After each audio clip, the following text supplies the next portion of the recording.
your leisure, Kathy. What you say? What's that?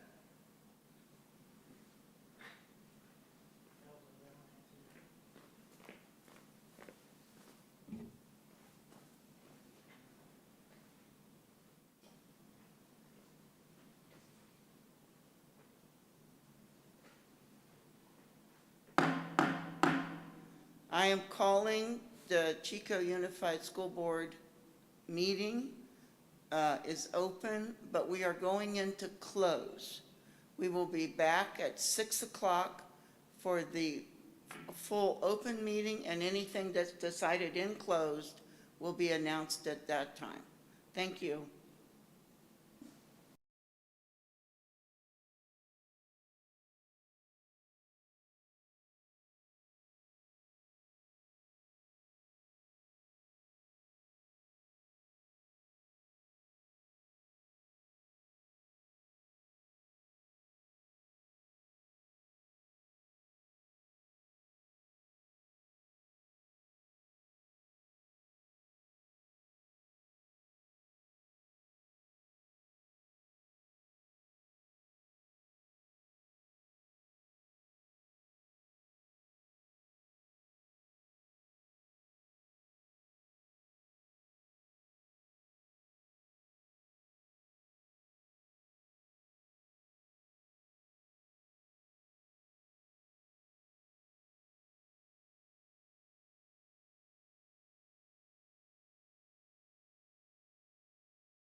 I call the school board for March 9th to order, and I know some of you are standing. There are some more chairs there if you wish to get a chair to sit in. So we have been in closed session, and I need to report an action that we took in closed session. The board took action in closed session and voted 5-0 to approve a final settlement with employee 3134 and consequently authorized the board president to sign the settlement agreement, which I did. So that's all the announcements we have from the closed session. So with that, I'll call you to the flag salute.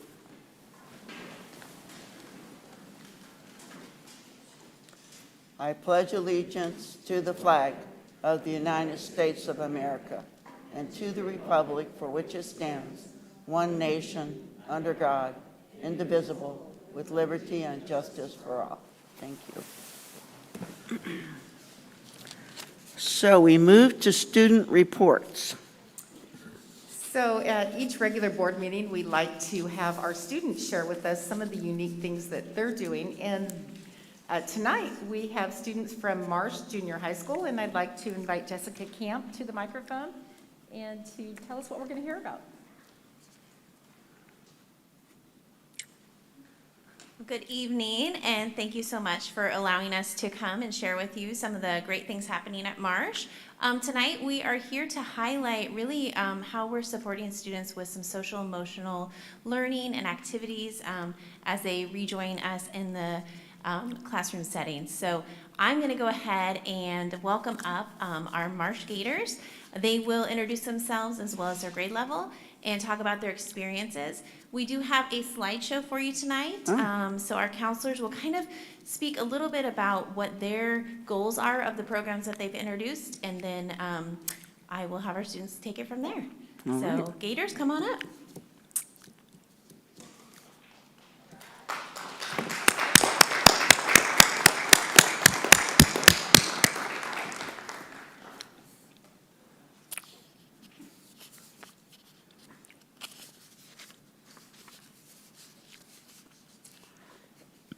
Hello, everyone. Thank you for having us here to be able to present kind of the programs, activities, and some wellness counseling that we've had at Marsh Junior High.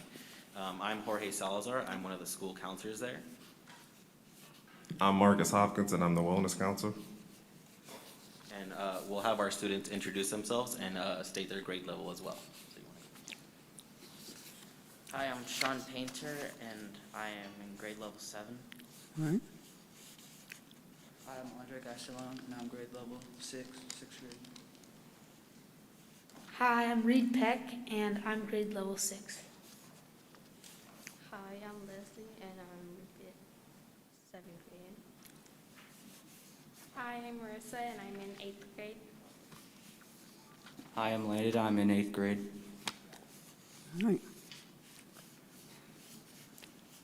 Okay, so Marcus and I will briefly kind of discuss what programs we have at Marsh Junior High, and then as we discuss some of those programs and activities, we can have our students that have participated in those give a little bit of perspective on their experiences with these programs.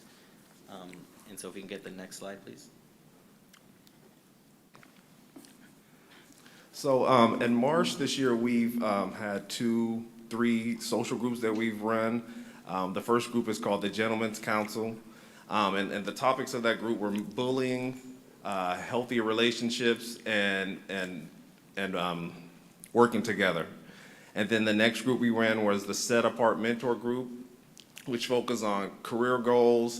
We talked about the power of words and learning to use our words correctly and choices, and positive self-image.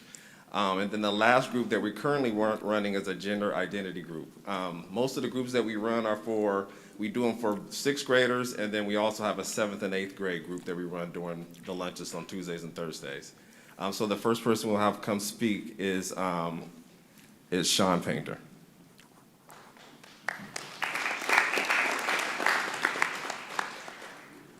I was in the Gentleman Council group and the Set Apart Mentor group. they're both like, they both teach you like how to be friendly and like actually like kind to people, like and kind of teach you kind of felt like it, you know, kind of helps people. And the Gentleman's Council group definitely like teaches you how to, you know, be a gentleman.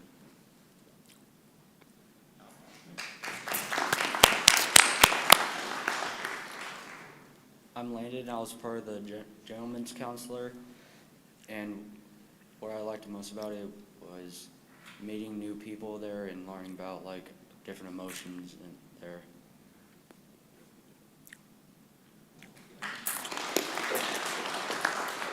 So I just want to say I appreciate both of these. I call them gentlemen because I actually did the Gentlemen's Council group, and it was actually during lunch. So if you know anything about junior high, it's very hard to get junior high students to miss lunch and you know the time. But these two guys, they would make sure that they made all the groups, and so they always came in there and gave their best effort. All right, very good. So the out of the Gentlemen's Council group, we ended up doing a gentlemen's movie night. And then what we did was we got a bunch of students together that the counselors had picked, and it was just an opportunity for our male students to interact with some of our male staff. And so what we did was we gave those students what we called the golden ticket, and they would bring that to the movie night. And then on that night, we had boxes set up, and they would actually vote on the movie that they wanted to see. And so it was a really good turnout. And so, like I said, we also had a lot of community members donate. We had the cookie shop. They donated 50 or so cookies. Round Table gave us about 9 pizzas, and Costco also donated waters for the event. And so the speaker for that wasn't here. He was supposed to come, but so he didn't show up. So we can go to the next slide. And so one of the activities that we also do is we do Lunchtime Football. And so this has been a big event. We get probably, I would say maybe 20 or so more kids at lunch. We do it mostly during the 6th grade and 7th grade, and it's just a time for kids to come out. We do a lot of team building. We talk about being positive. It helps them with social skills. Some of the times we get those kids who may not go out for a sport or, you know, the regular sports team, but they come out and it gives them an opportunity to play. And it builds a lot of self-esteem. So we're going to have Andre come, and he's one of the guys who comes out regularly and plays with us. Hi, my name is Andre Gastelum, and I participated in the sports at lunch, and I really enjoyed it because it let me get my energy out and allows me to stay focused in my classes. And also, my favorite sport was football because I play football, and I was used to it.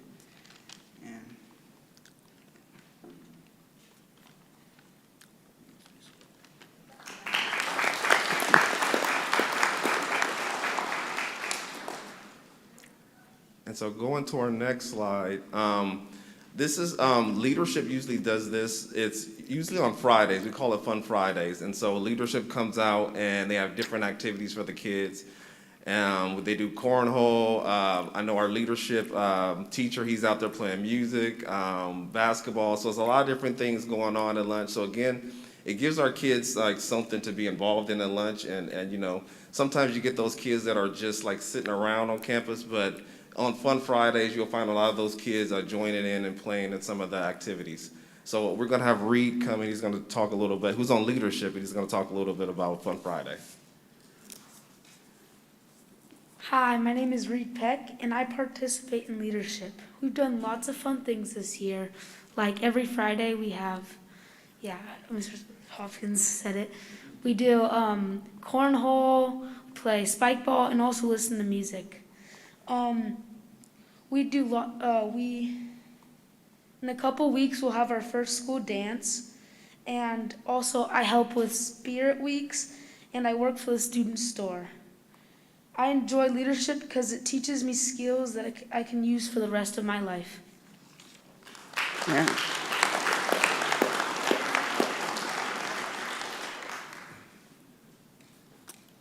So not only do we offer outdoor activities for our students, but we also offer some indoor activities, just because we know that, you know, kids also like to participate in stuff indoors, and we like to have that for the students. And so, as you can see, some things that we have been doing in our library is playing card games, playing chess, drawing, coloring, and just allowing for the kids to kind of express themselves and kind of just have that little social time inside the well, not classroom, but inside the library. And so we did notice that the goals of these activities, you know, like some outdoor activities are, you know, building social skills, helping with numbers, and, you know, strategy building, communication, and just all those things that come along with being able to socialize and play a game, you know, with a group of students. And so we have Leslie Ramirez here, who participates in our lunchtime activities on a regular basis, and we would like to hear from her. Hi, my name is Leslie, and I like to participate in lunchtime activities because I get to have fun and meet new friends. This year I have made new friends and I have played fun games like Uno, Juego, and Mancala. I'm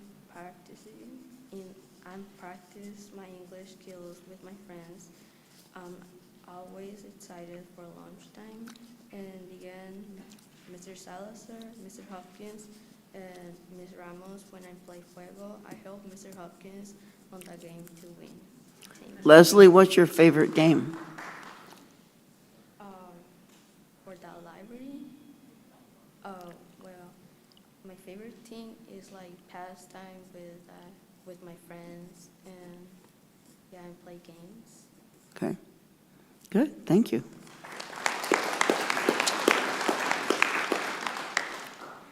Another thing that we also offer our students is our social emotional learning, which happens on Wednesdays. We call it our Wellness Wednesdays. We've been using a curriculum called Go Be Great, which they also have empowerment journals. And those are kind of like, you know, private journals for the students to kind of jot down some, you know, some feelings and kind of what they go through as we do the lessons. And we also have coming up is our May Mental Health Awareness, and that's kind of like just awareness of mental health. We also have the 1,000 Flowers Project coming up, Random Acts of Kindness around campus, and we also have our Self-Love Challenge, which is our 30-day challenge where we have kids kind of meeting some challenges throughout the month to kind of meet some goals, you know, in self-love and kindness. Another event that we had that we felt like was really impactful was our Red Ribbon Week. And we had different activities. We had a lot of great information for students, such as, you know, physical and mental health, substance use and abuse, information, personal safety, and the kids loved it because they got to see kind of like, you know, models, information on what, you know, substance abuse is and what it does, and kind of the effects of those in, you know, long-term effects. And we also had our co-counselors, you know, Mrs. Sheila Snyder and Gabby Buckham help us with those events. And it was really successful throughout the week, and a lot of kids participated in that as well. And we have Marissa Raygosa here to talk to us about Red Ribbon Week, because she was a big part of helping us put that together and kind of run the activities throughout the week. All right. Hi, I'm Marissa. I participated in Red Ribbon Week. I liked it because it was fun helping out and teaching others about the effects of drugs and smoking. One thing I learned from it was how much secondhand smoke can affect your lungs. Mm-hmm. That's great, thank you.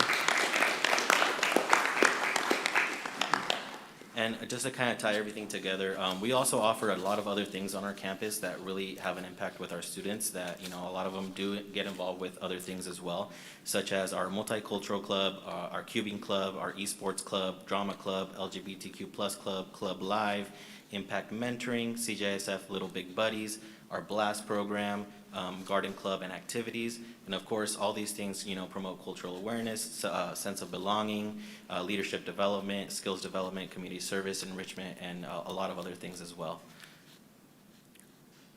And so just to kind of finish off, we have a lot of photos here from all the clubs and organizations that we've had and all the participation that we've seen from our students on campus. So what would you guys like to say to your two leaders here? would like to thank him for teaching us all these things.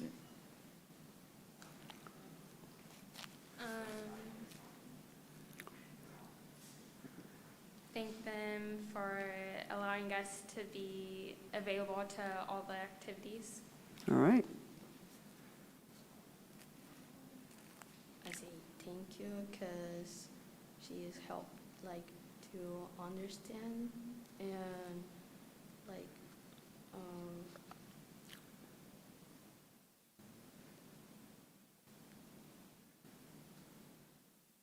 to help us and yeah. Okay. I would like to thank them for helping us like see new things in life. Good. Yeah. I'd like to thank them for letting us have activities at sports like baseball, basketball, and football. So have you already committed to Chico High? With your swag you're wearing there? Not really, but just that's the junior football team I play for right now. Oh, all right.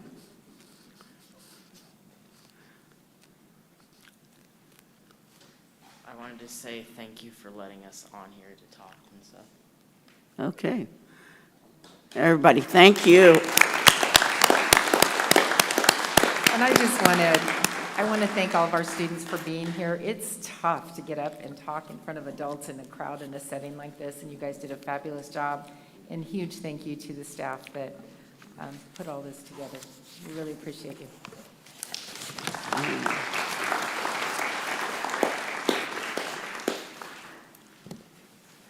I think that's an excellent segue to the superintendent's report and recognition. So I'd like to invite Damon Whitaker up to the podium. Damon's going to start off with an announcement, and then he's going to jump right into announcing one of our staff award winners. Thank you. Madam President, members of the board, thank you for allowing me to come up and present tonight. I do have an announcement. So we are very fortunate. Last night, our boys basketball team defeated Bullard High School in the NorCal Regional Championship game. That is the second regional title the boys basketball team has successfully won in the last 4 years. The victory last night has advanced them into the state championship game for Division III. So the boys basketball team will take on Venice High School out of Los Angeles Friday night at 4 o'clock. Down at Golden One Arena. It's quite the experience for our kids. I was fortunate enough to be there 4 years ago with the 2018 team who won the state championship. And the kids are going to have an amazing experience and an opportunity to go down there and play on an NBA court in front of a large capacity crowd. And so we're very excited for that team and the opportunity they have ahead of them Friday night. All right. I was curious if my CIF pass would let me into that, or if I'm gonna have to pay to get in. I think we have you covered. Okay, thanks. Yes, and if I could invite two of my outstanding teachers up here to join me tonight, Gail Olson and Stacia Morrissey, please.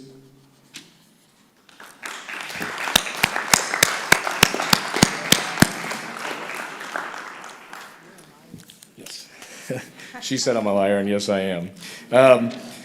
I asked the two of these amazing teachers to join me tonight. They both believe that they are here to answer questions related to our recently passed block schedule, that they were so instrumental in moving that conversation forward on our campus. But instead, I have asked both of you here tonight so that I could recognize the two of you for all that you do for our students and our school community. First, let me introduce Gail Olson. Gail is a special education teacher at Pleasant Valley High School. Gail has always been a strong voice for our special education students, advocating for inclusion and equity. Gail does a tremendous job not only working with our students, but also with our parents through the IEP process. IEP meetings can be very challenging and difficult at times. Gail is always supportive of this process with parents, which creates a comfort level our parents are extremely grateful for. I would also like to introduce Stacia Morrissey. Stacia is an English teacher at Pleasant Valley. She is our English department chair and a member of the English District Leadership Council. As an English teacher, Stacia has created a classroom environment that students feel safe and heard. There's always great student engagement in her classes, and she too is a huge advocate for students on our campus. Stacia continually supports ideas and opportunities that benefit our students. As the English department chair, she has been a strong mentor to all of our new English teachers, supporting them with curriculum and ideas. Stacia is very respected by her department and viewed as someone who is a strong collaborator and supportive of her department members. Recently, our teachers voted on a waiver that would change our current schedule to a block schedule. For this type of waiver to pass, it requires an 85% approval. It is an understatement to say that getting a waiver of this magnitude to pass is difficult. These two ladies were extremely instrumental in the passing of this waiver. Gail, with her expertise as a union representative, wrote the waiver, but more importantly, her impact was felt by the creation of a motto. When was the last time you tried something for the first time? I believe this concept really impacted our staff and how they approached the block schedule conversations with an open mind. Stacia is equally credited with our block schedule waiver passing, as she took it upon herself to host campus meetings at lunches in order to give our staff opportunities to engage in conversations about block scheduling. I can say with all certainty that the block schedule would not have passed had those discussions not taken place. It gives me great honor to be able to recognize these two outstanding teachers at Pleasant Valley High School for all that they have done and continue to do for our campus and our students. All right.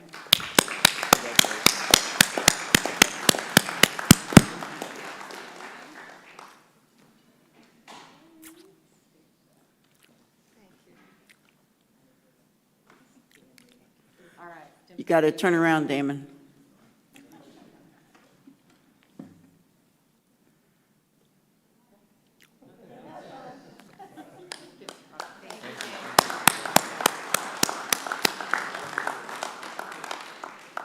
And for our final award, I'd like to invite up Andrew Mole.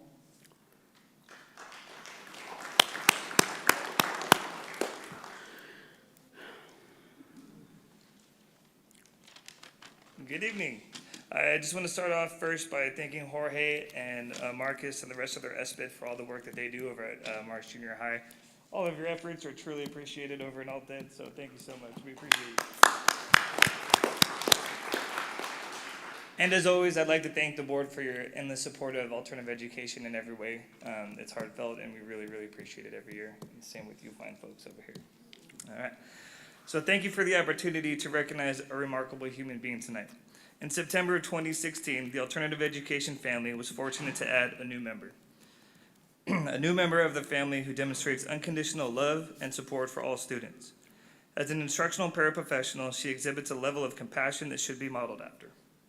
She never hesitates to seek support options for struggling students and advocates for her students however possible.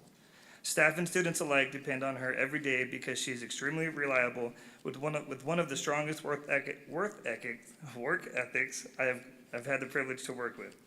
In alternative education, we are constantly refining our practice to meet the needs of our amazing students and evolving to the changes in our community while striving to deliver the best service to all stakeholders.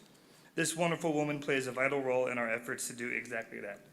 With a calming presence, she is strongly suited to meet students' needs where they may be academically and emotionally. As an administrator, I'm absolutely grateful to work with someone who is committed to the overall well-being of students with a level of professionalism I truly admire.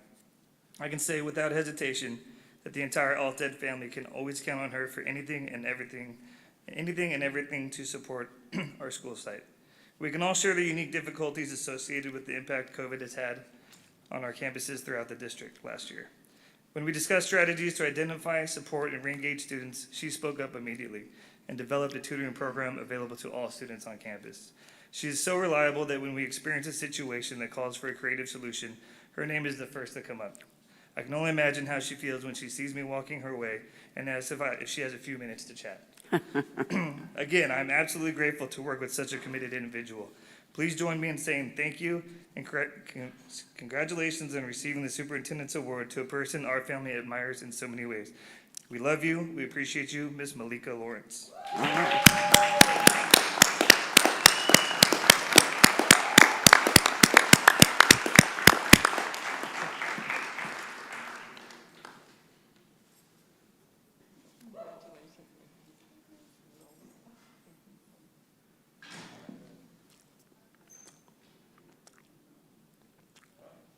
Congratulations.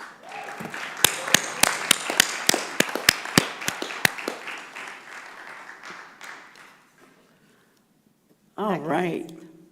So now we're going to go back to announcements because there was someone who didn't leave their name but who wanted to introduce the topic of Katie Worth. Is that person here? Somebody who wanted to discuss Katie Worth? Ah. Hi, Kathy. Hi, you didn't know your own name? I didn't even know my own name. I didn't know to put it anywhere, so I apologize. for that. Okay. I'm just here to let you all know that Katie Worth, the author of Miseducation, How Climate Change is Taught in America, is coming to speak here in Chico.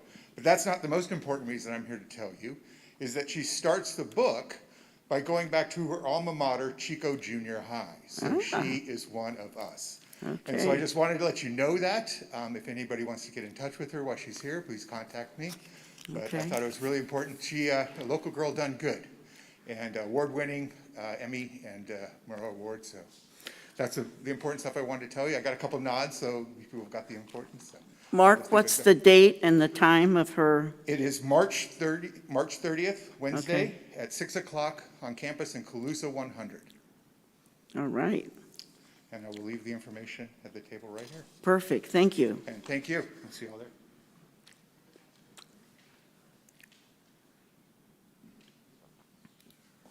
All right. That was announcements. Oh, because Damon did the basketball game. Okay. So with that, we have items from the floor, and we have a speaker's list generated. So go in sequence here. So Danielle Pene. And I'll remind you that you get 3 minutes, and Jim Hanlon will click when you have 30 seconds left. Shepherd, you got to watch it.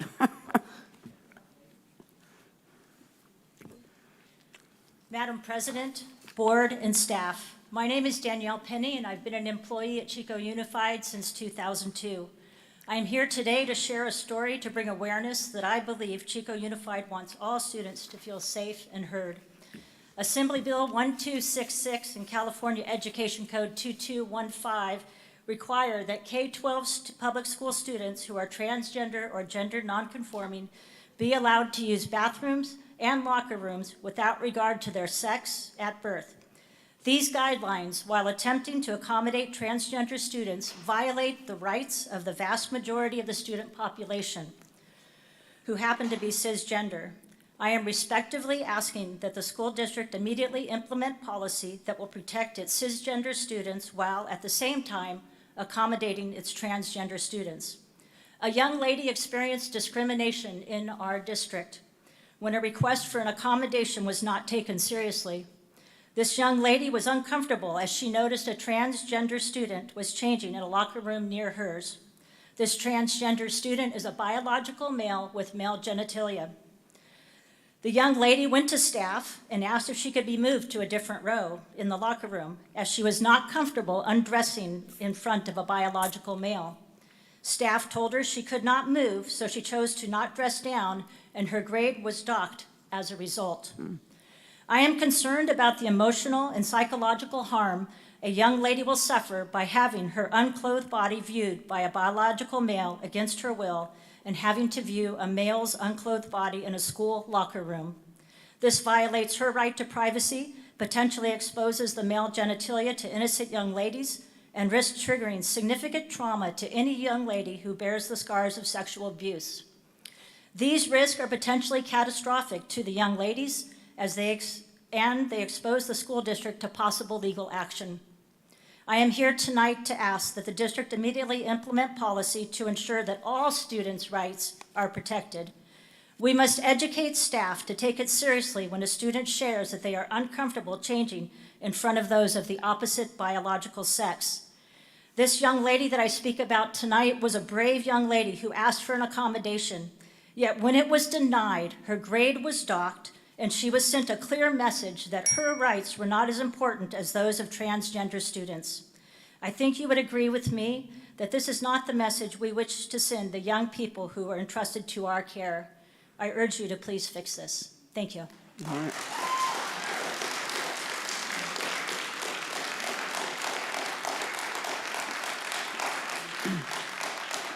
All right, our next speaker is Loretta Torres.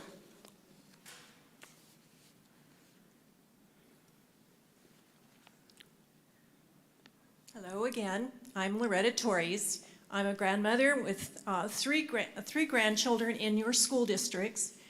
I'm here to talk about the lines, the district lines that you're going to be, the maps you're going to be voting on. But Mr. Lando, I have an aside before I get into that, if I have enough time, I hope. You queried last meeting, that you wondered why people were so angry, parents, grandparents, at school board meetings throughout the nation, actually. And I'll tell you why. It's very evident. During this last 2 years, we have become aware that some of our children have been discriminated against because they chose not to wear masks. Little tiny 2-year-olds. There's a gentleman here who sometimes gets angry. He doesn't speak, but I talked to him afterwards. He's never been interested politically or to even come to board meetings. But he is now very, very interested and very angry because his 2-year-old on her own decided not to wear a mask, and her teacher made her sit out in the cold last winter. And not only that, this little child was being, what she quotes, the teacher was mean to me. Now, a parent is going to be angry, and parents and grandparents are angry, and you've lost our trust. We don't trust you now. Going forward, the masks will come off, but the trust is not going to come back. We don't trust you to not teach our children about their curriculum, to be transparent in the future. For the sake of transparency, when parents want to know what's in their classroom is being taught, like transgender studies and identification in grammar school, or critical race theory. None of us want our children and grandchildren taught in certain ways. We'd rather you just taught them to read, write, and do arithmetic and think for themselves. Now, okay, my time is almost up, so now I'm going to get into, I believe you're going to be voting tonight on green or orange. And I wonder, mainly, how hard would it be for you to go back to blue? Because everybody in back of me, the majority of the parents wanted the blue map. And I admonish you please try to do the best for our children going forward. The orange map is very political. The green map, go green if that's all you've got. But try finding out if you can bring back the blue. Anyway, thank you for your time.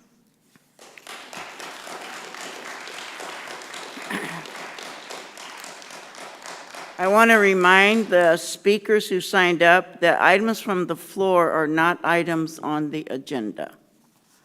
They're not items on the agenda.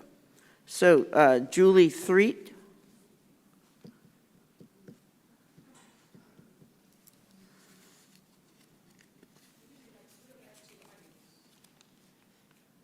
Hi, everybody. Julie Threet. I'm an aunt, kids here, grandma, cheerleader. I want to talk a little bit about getting ready for the vaccine mandate or whatever else comes at us from COVID. I've been looking at a lot of the best practices around, and trying to think of the ways that maybe we could be more proactive and get kind of ahead of the curve rather than waiting for something to come and dump on us. And there are definitely a number of things that I think at least could be considered or thought of, and I haven't obviously vetted them all out, but as these ladies behind me know, I kind of just, ideas. They just come all out. So, wardrobe of ideas, as Ms. Ruth Sarnoff would say. Okay, so the first one is, I'm not hearing a lot about what's good for the kids, what's best for the kids. We hear a lot of the parents talking about their kids, and the teachers talking about their kids, and the staff talking about the teachers and the parents. So just on a lot of things that the kids are having their voice actually heard. I found a couple of districts that have a student board member. So they have a representative, and they've got a whole process obviously set up where there's a student, like a junior, senior, that's up there with you all on the dais. Don't have voting power, obviously, don't have all the bells and whistles, but it is an extremely important job. They take it very seriously. I was listening to this gal, and she was really, representing the kids and the students in the schools. So I think that might be a good idea to at least kind of turn the tide back to, hey, we've got a voice for the kids, and see what maybe you can set up with that type of program. And actually, she was like looking to do actually a vote for it next time because they're so big of a district. Then we've got communications, and again, we know what's going to happen. We just spent 6 months going through this whole mask debacle, and we're waiting and waiting and waiting for a lot of the things to come down, and we're sitting in the middle going, well, we could already be proactive, and we have a lot of power that I don't think we necessarily think about. There's two ways you can kind of look at the positive and the negative when we're looking at this vaccine mandate, and ways that we can start looking at what they're doing to try to join forces and get ahead of the curve. Sacramento City Unified School District is already implementing this whole vaccine mandate. They started it January 1. They've got the whole turnkey kit going. They've got the bells and whistles, the charts, the graphs, a lot of things a lot of people aren't going to want to see, but they've got it in place. I would assign somebody right now to just start going down there, monitoring it, looking at it, find out where their holes are. Is it the exemption form? Did they change their exemption form? They probably at this point have the best exemption form. Find out what's working, what's not working, so you don't have to restart that whole process from scratch. If that's the inevitable, let's at least look at the one that's already on it. The second one is, let's join forces with all of the other school districts in Butte County. Let's have the Butte County united. Instead of having a Durham person come in here and tell us what they're doing, let's just do a whole resolution for one county, or band together as several counties, maybe with our elected officials. That's the two things.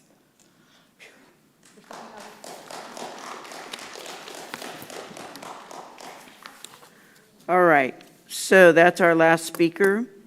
And then items from the floor. We didn't have any speakers on that, correct? Oh, okay, sorry. All right, so now we move to our consent calendar. Does anyone on the board wish to pull an item on the consent calendar? Yeah, I'd like to, my microphone's not as loud as last time, and I'm not going to complain about it because that's better. I'd like to please pull item 8.1.2, consider approval of minutes from meeting March 2nd. Okay. 8.1.2. All right. And then anyone else? All right. We do have public comment on the consent calendar? Yes, we do. I hadn't forgot that. Okay. So, Julie Threet, you're also on for the consent calendar?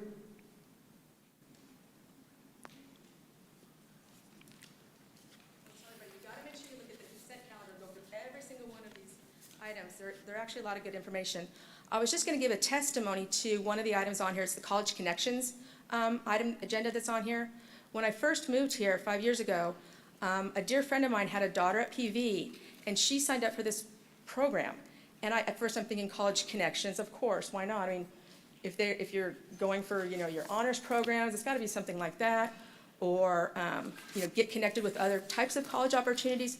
No, this is a completely different program. And it took me a little while to really understand the type of person that would be really good for this, because it's not for everybody. And so when I talked to Erica this morning, she said that next month, I think you're having the presentation. You're having a person come in here and give the presentation.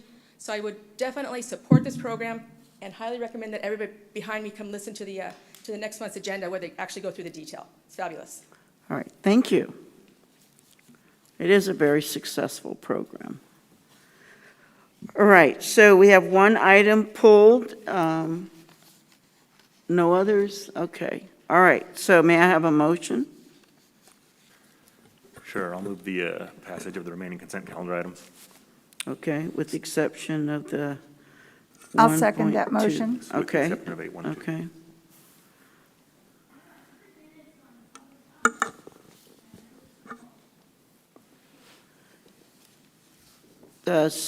The speaker who was on the speakers list was called and spoke.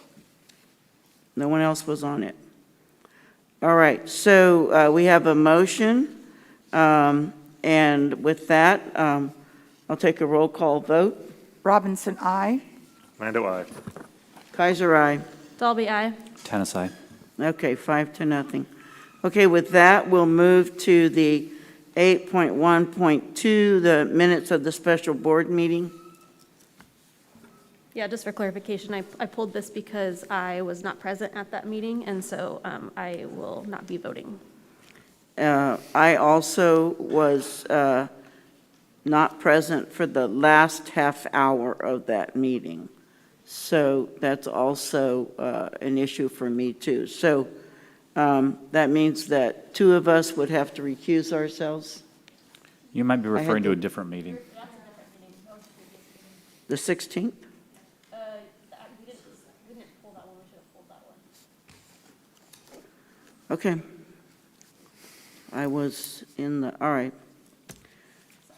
Okay, so you're going to recuse yourself? Okay.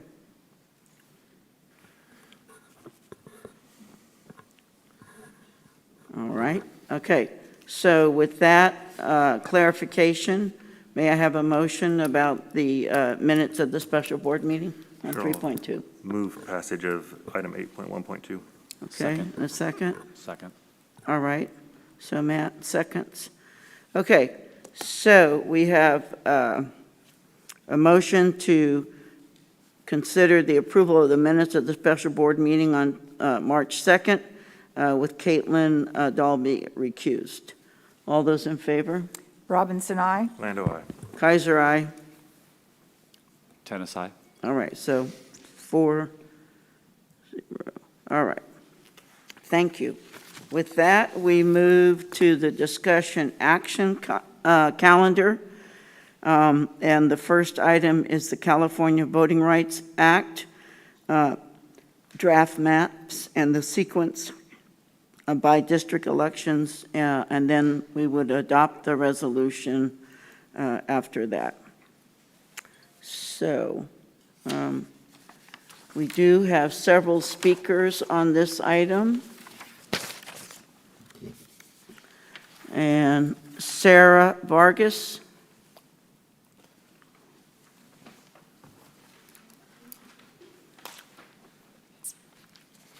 Hi, I'm Sarah Vargas, and I want to start with saying yes to everything Danielle said.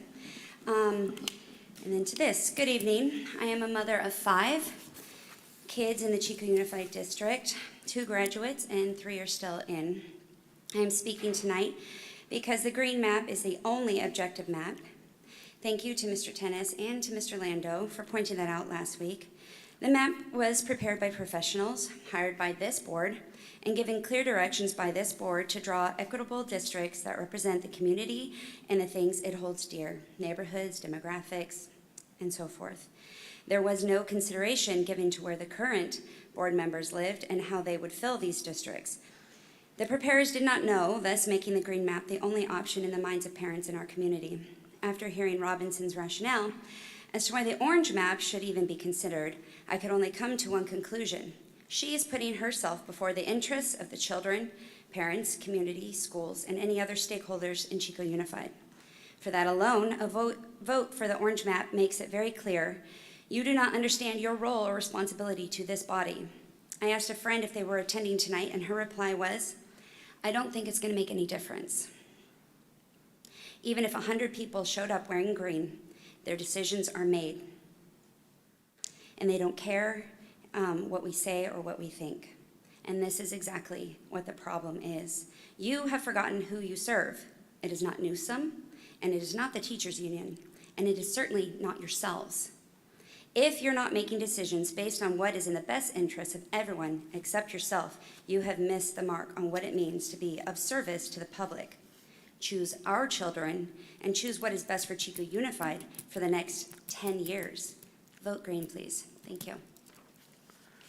All right. And Dustin Vargas?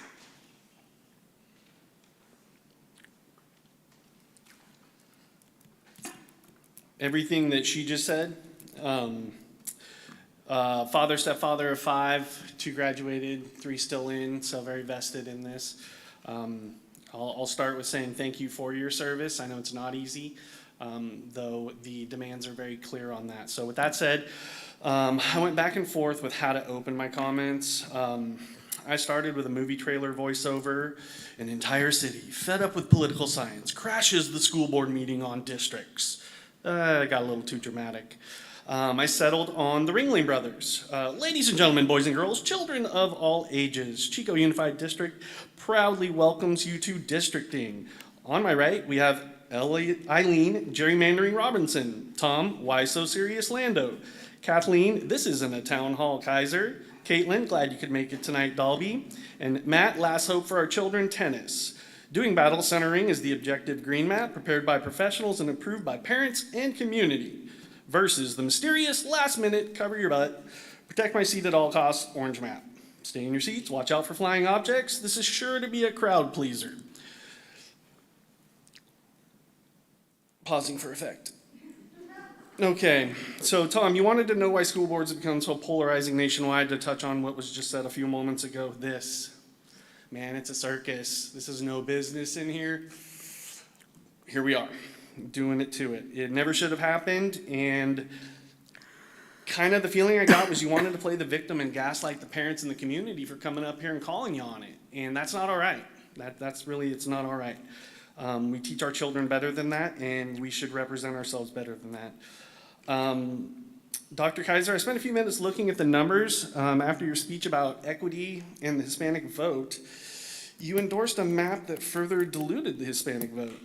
It was odd. You can try and dismiss the numbers, but they're there. So I'm not sure how that worked out. And then to follow up on what my wife said, remember your roles. You appear to have forgotten them. The only vote for our children is the green map. Anything less shows the community your hearts, whether you're servants or otherwise. Many thanks to the diligence of people in this building. I'd like to specifically thank Julie and Gina. The community appreciates them more than you know. I know you got a lot of speakers, so thank you. All right. The next speaker is Randall Chase. Randall Chase.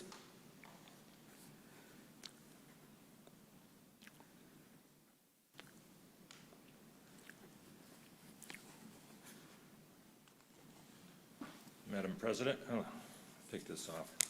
Madam President, board members, superintendent, I'm here tonight to talk about the maps.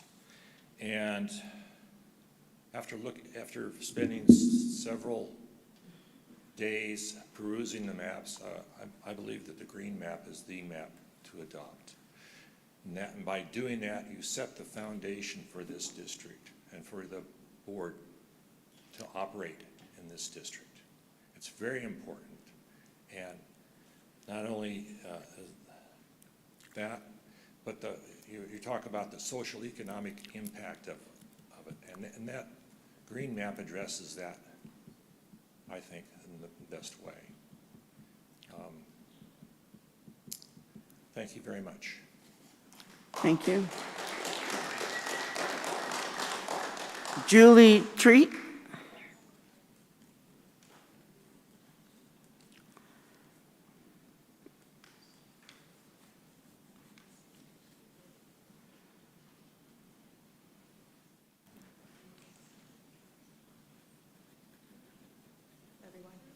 Okay, I think the best thing is I'm just going to maybe talk to each one of you since I've been here most of the time and watching the meetings back and try to see if I can answer some of the questions that you've had outstanding from the last meeting.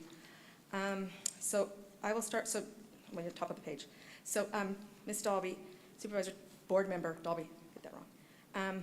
So you were favoring the blue and the purple map pretty much towards the end of November. And you were very respectful and very, you really wanted to know what the Hispanic vote was going to be for these maps. And on November 3rd, you had Elaine Ward here for a good deal of time asking her, and she was very clear, the purple map was best for the Hispanic community. Gina Bax came in on November 17th, again at the end of the meeting, and you guys brought her up here to actually show you why the purple map was the best. Purple was the way to go.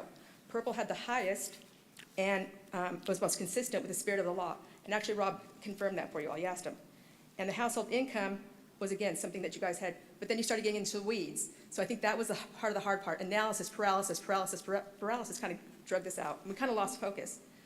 We eliminated the blue map. You eliminated the blue map straight on because Forest Ranch was split. But I was looking at the maps, and it was actually a ridge line over to the left. So the key for me here is I was starting to blame the consultant because he was asking for tweaks and tweaks and tweaks.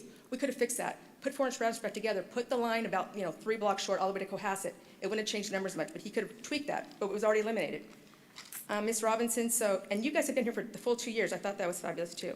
The Hispanic vote, again, very important for you. You again called that any vote but the blue would be gerrymandering. That was on November 17th, and Rob agreed, gerrymandering.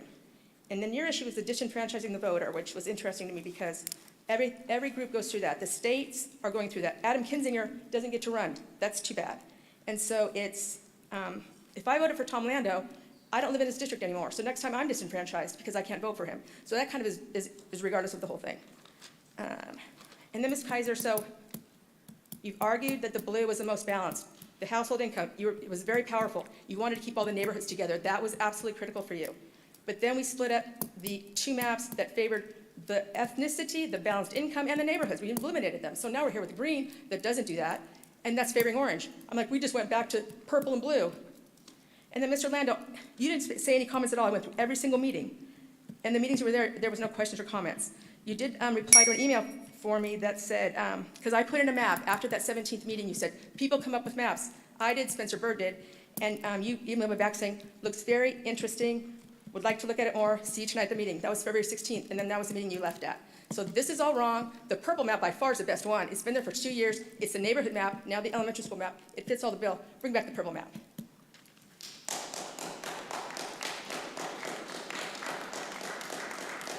Okay, and the last speaker is Shasta A.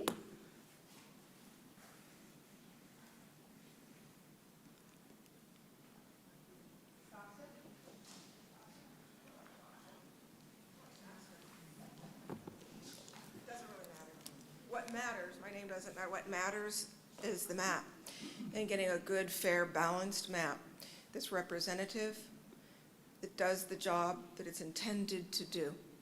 And we need to be really making a good decision here, a wise decision. I would urge that we adopt the green map. It gives us good coverage, it gives us balance, it addresses the needs of the Hispanic population and being represented properly.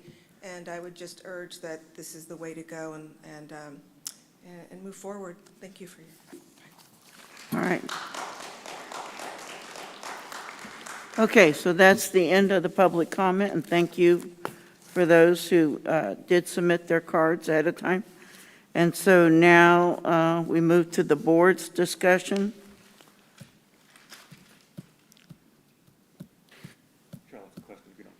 Okay. We've got the demographers and Mr. Gant here, right? There you are. Hello. Since we just went through this whole discussion a week ago, have there been any substantive changes that we need to know about?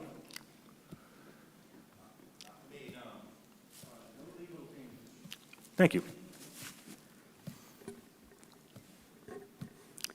Were you done? Yeah, Mr. Jones. I have a question. Can you confirm something for me, Mr. Murray?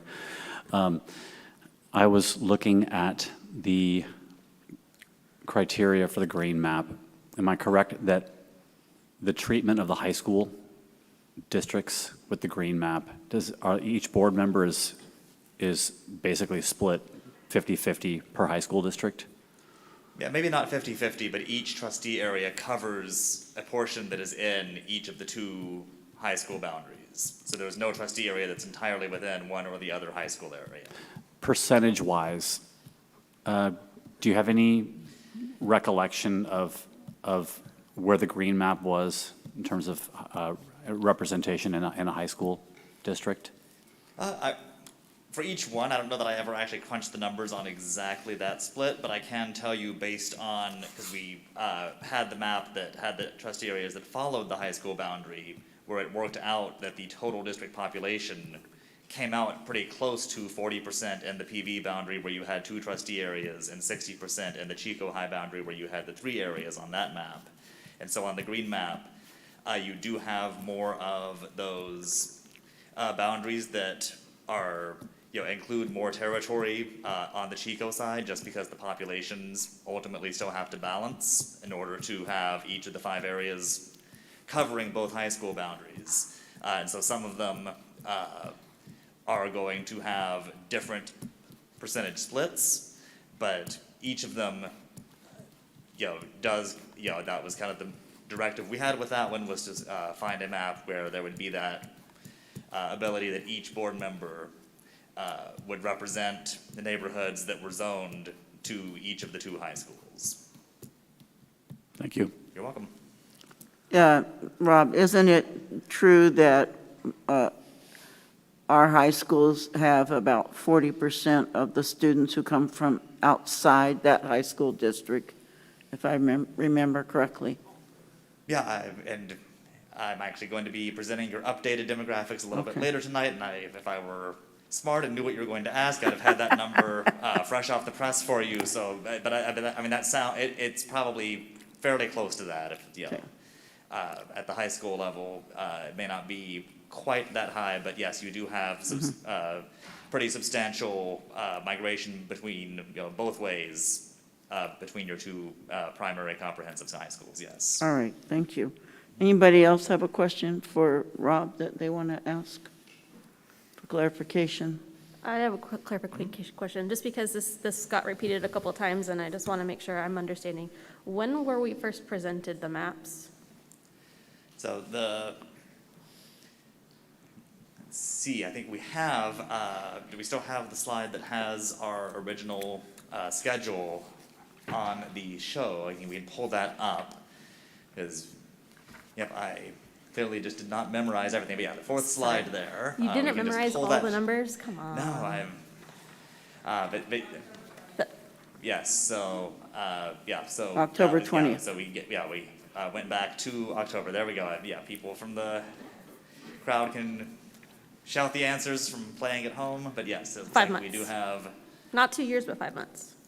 Yes, because we completely, did not, just because the populations had changed, we could not use any of the maps that were developed in the original process that was halted at the beginning of the COVID pandemic in March of 2020.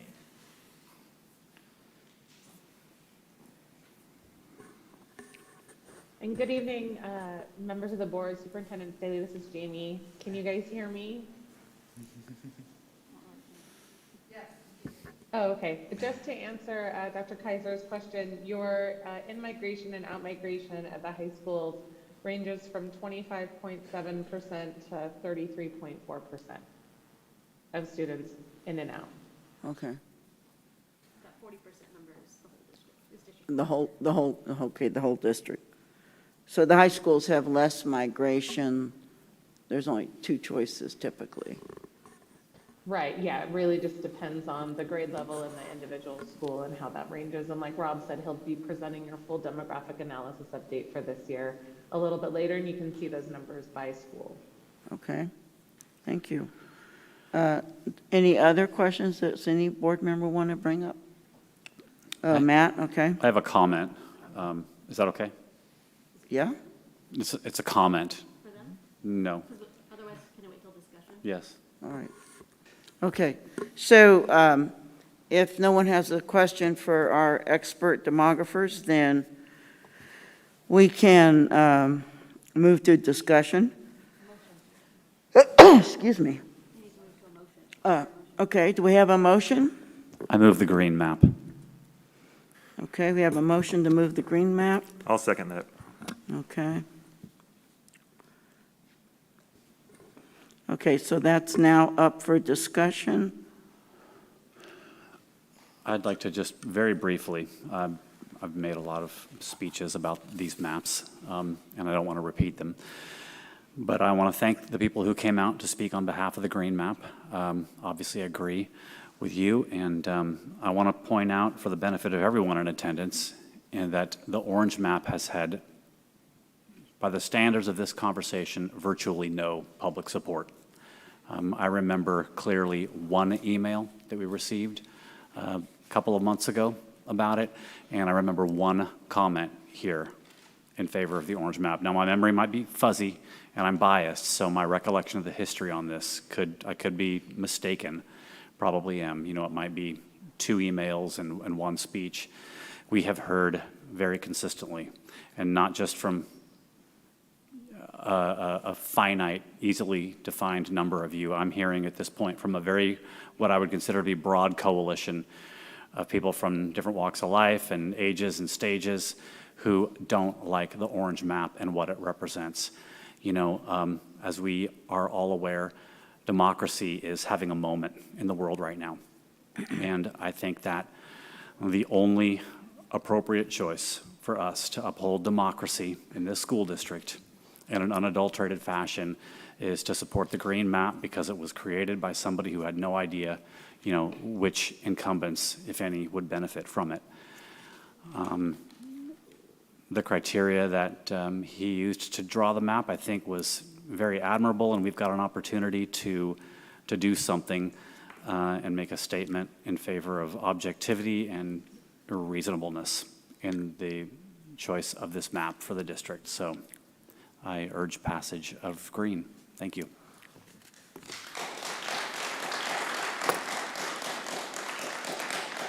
All right, clapping, this is a discussion now among the board members, so that's just really slowing us down. Eileen? Thank you, Madam President. I think this process that we've had to go through has been misunderstood, misinterpreted. I'm not sure how we got where we are.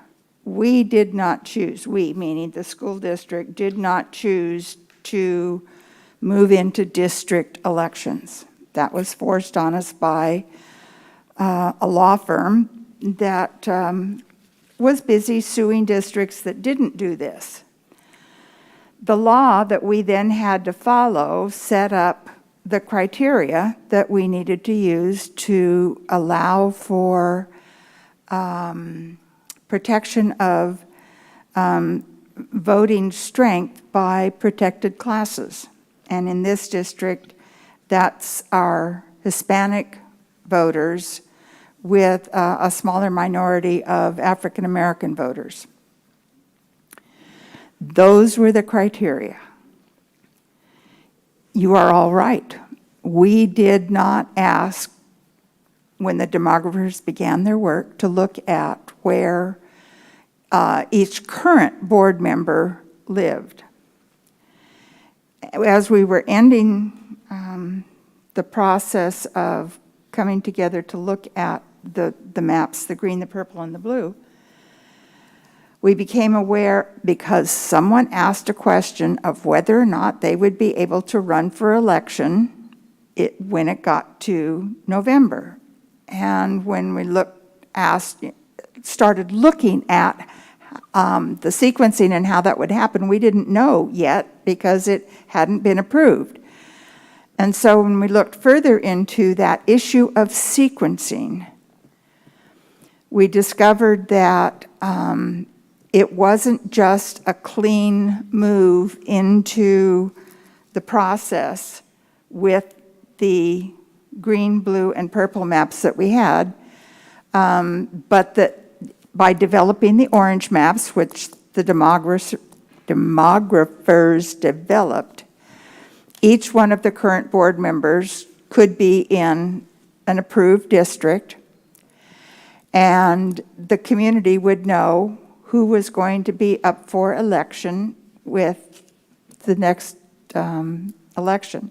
and no current board members, if they chose to be running for reelection, would be running against each other. I thought that was kind of a clean way to get into this process of districting. When the support for the orange map was expressed, and I'm one of the ones that it was immediately seen as the word gerrymandering came out, and if you look up the definition of gerrymandering, it doesn't fit, but the perception was that something funny was going on and we were trying to guarantee a seat on the board. If you look at the statistics of our last 3 elections, incumbents were not reelected. So if you're an incumbent on this board right now, your chances of being reelected aren't good. So my need was only to make it as smooth a transition as possible. If you take a look at what district elections do, yes, it appoints a district and says you can run if you live in that area for that district. Once you're elected, guess what? You're on the Board of Education of the Chico Unified School District, and you have every single student in that district to represent. You don't represent that district, you represent all 12,000 kids in this district, and all of the actions and considerations you take are on behalf of every single one of those kids, regardless of what district you lived in to get elected. I want you to think about that. The politicalization of this process has been, okay, I'm going to end and not define that because it has upset me. This isn't about politics. This is about kids being taught in our district. And who represents that district on the Board of Education means absolutely zero. If you're being a responsible board member, you are doing what it takes to investigate all of the things we have to consider for every single one of our kiddos. Okay. Tom? Oh, I'm sorry, I thought you did. Okay. I just want to move the question, Oh, so. We don't have a motion? On the table from Tennessee. all right. So if there's no further discussion, and the context of this, again, is following the law of the California Voting Rights Act, which was explicitly structured to try to strengthen recognized minority groups, and our only sizable group since the new census data came out was Hispanic, and they were very dispersed. And so most of the districts designed were to be relatively equal in numbers. Okay, so we have a motion to approve the green. Actually, What? Okay, go ahead, please. I do have things to say, and I was going to say it with my vote, but I actually want to hit on these beforehand. Okay. Because I want to follow up what Board Member Robinson said. So I want to start off by saying there is nothing inherently wrong with any of these map options. Each of these maps all do what's best for kids. And the decision to draw district lines has everything to do with a threat of lawsuit, and hardly anything to do with what's best for kids, except to make sure that we are elevating the vote of our Hispanic population, and that when we do that, we are also evenly distributing the population within the confines of the law. So what we're voting on tonight are maps that fall within those criteria. One does those slightly better than the other. And Otherwise, neither map gives Member Robinson an advantage. She's in the same situation with both maps.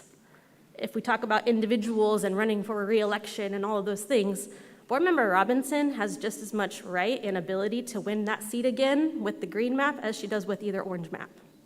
It's equal, even. She has no skin in the game with this. 0. It's actually Mr. Tennis and I who have the most to lose in this decision in the ability to run for our seats again in 2024. So I don't understand why this has become so politicized and people have become so angry and have been bullies and have harassed board members in front of kids, in front of other community members. It's pretty disgusting to see adults act this way. I watched on YouTube when I was stuck where I was stuck last Wednesday. I missed a flight, and I watched. I was disgusted, absolutely disgusted at the behavior of the adults in this community. Shame on all of you who acted that way. Now, the decision for maps tonight is not political. No matter how much you want it to be, no matter how much you yell about it being political, it's absolutely not. It has been political grandstanding at its finest in our little tiny community who should just get along fine. And yet we've been allowing ourselves to become more and more divided for what? For what benefit? Because it's what's best for kids? No. No. We all up here represent our students, all of us. And we all up here represent our communities. I just went off script. Got a little emotional there. Sick of it. So I want to touch on a couple points. I don't think it's going to make a difference for, somebody said, I don't think it's going to make a difference, our public comments. Not when they come off the way that they do, not when they're, accusing people of being a certain way without making actual points about the data, about the evidence.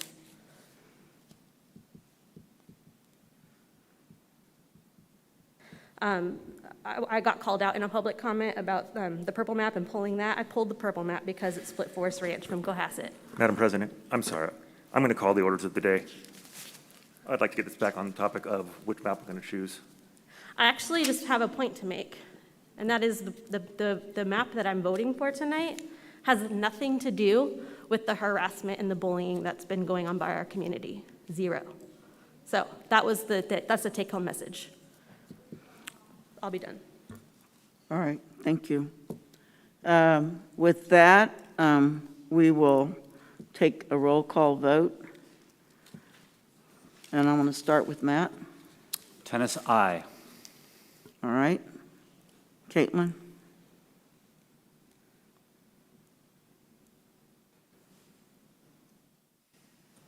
So it's my concern that an endorsement of the green map is an endorsement of the behavior of this community that have spoken the way that I've addressed.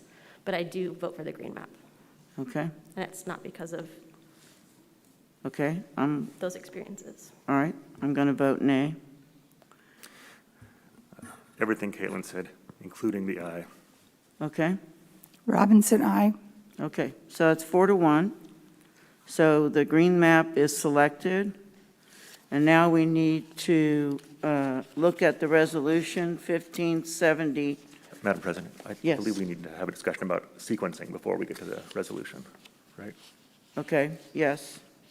So in the, Can we get the green map up here so we can, For what purpose? because we're going to talk about election districting, election sequencing now, and I'd like to be able to see where's what. Rob, you going to come up? Okay, thank you, Rob. Thank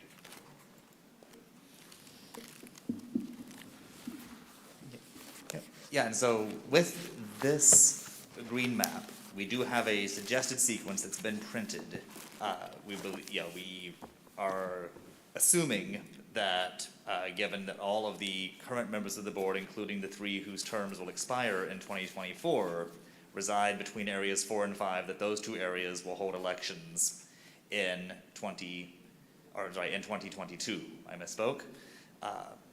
That leaves the other three areas, numbers 1, 2, and 3, with no current board members residing, one of which, because you need to have 3 seats elected in this upcoming November election, to hold its election in 2022, with the other 2 waiting until 2024. So this suggested sequence picks Area 1 to join 4 and 5 in this November's election.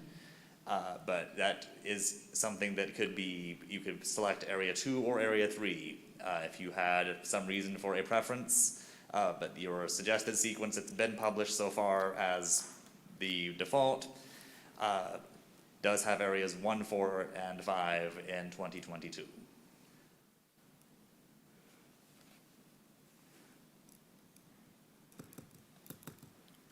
All right, any reactions to that from the board or ideas?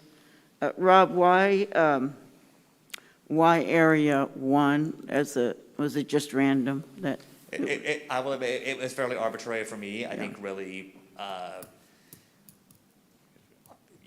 just because it's first in line, just because it balances out a little bit with the east to west, but it is, again, it is fairly arbitrary, and I don't think any harm or benefit would particularly occur if you picked any of those 3 districts to be the first one to hold its election. All right.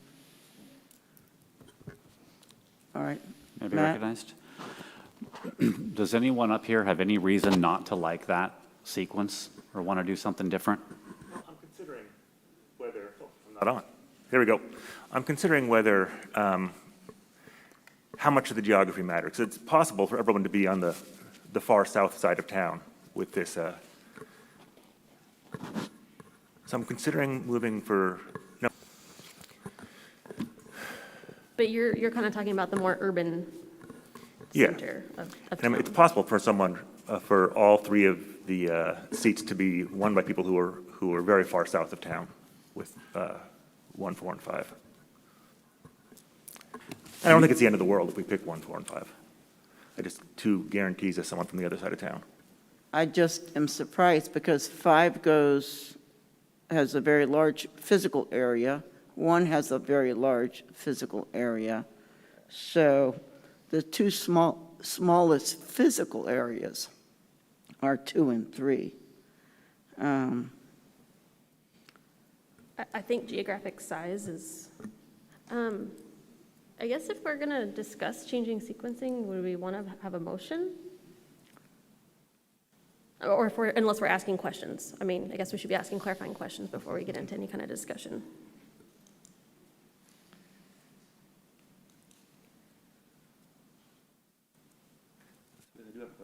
I guess I do have a question, and do we have, and forgive me for not having this in front of me, ideas about the population density within, say, Area 1 in particular?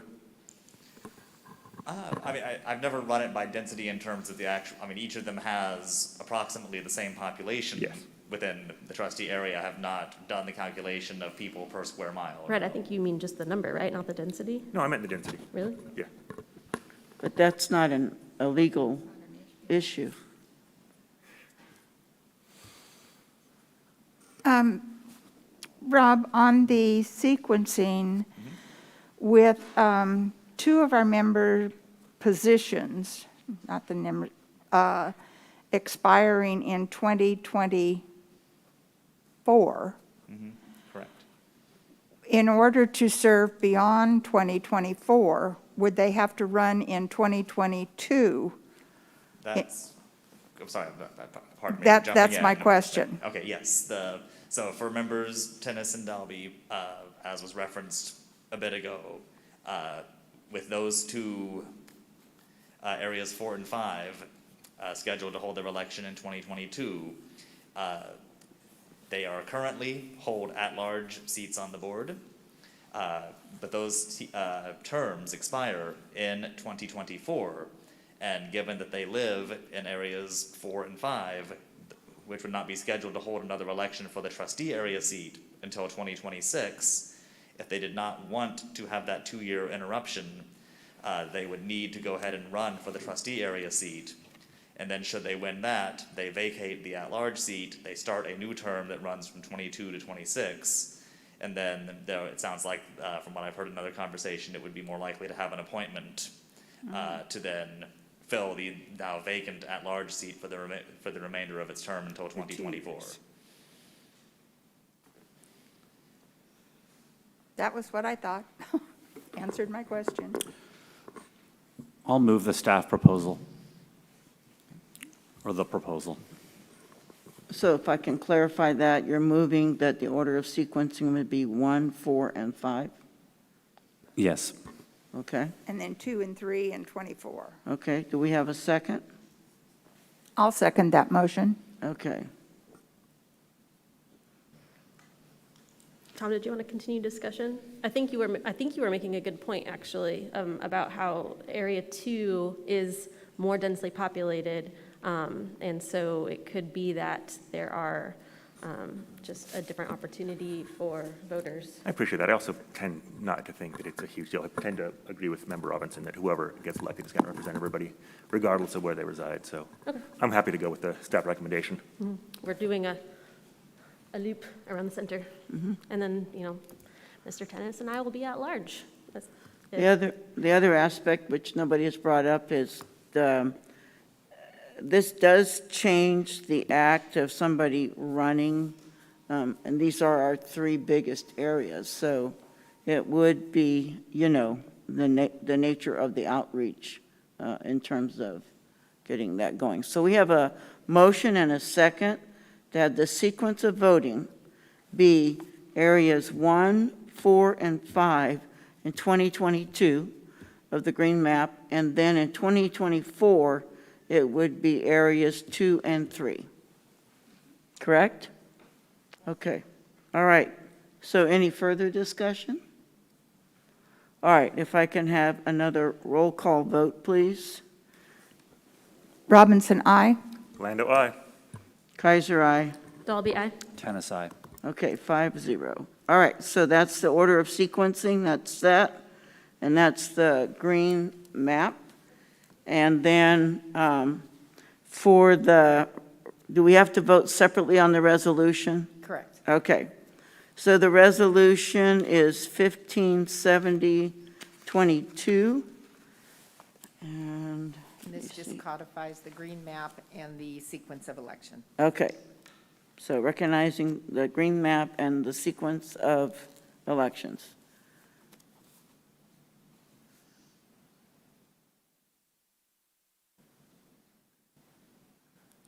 Do we have legal advice here? Okay, okay. Just want to make sure. No, I'm waiting to see what he, okay. So,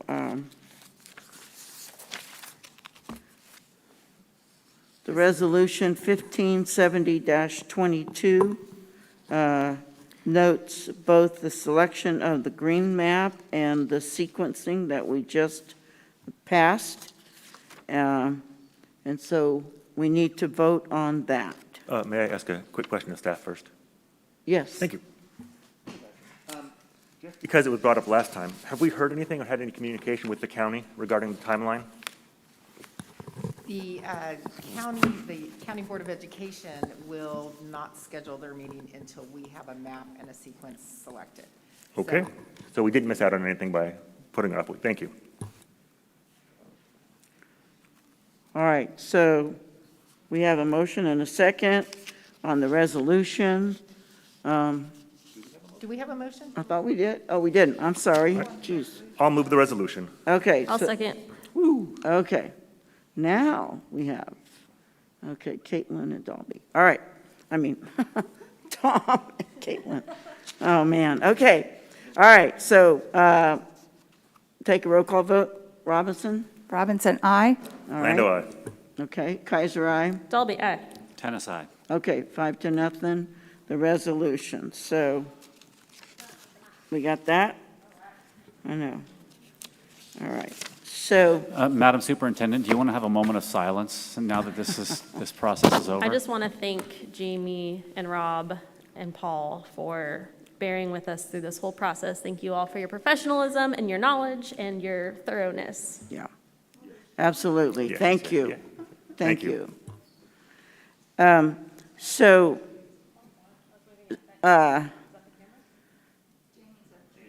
yeah, Jamie's in the corner there. Okay. So Superintendent Staley, did you have a sense that we needed to go to a little out of order here? Or, No, I think we need to move on. I just wanted to make sure we continue. okay, through the agenda. all right. So the next thing up is discussion action on our COVID update, and Michelle Bunch. Thank you.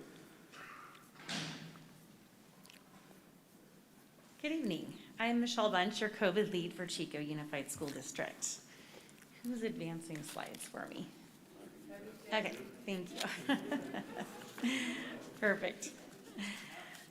With declining case rates and hospitalizations across California and the West, mask guidance is being updated for K-12 schools.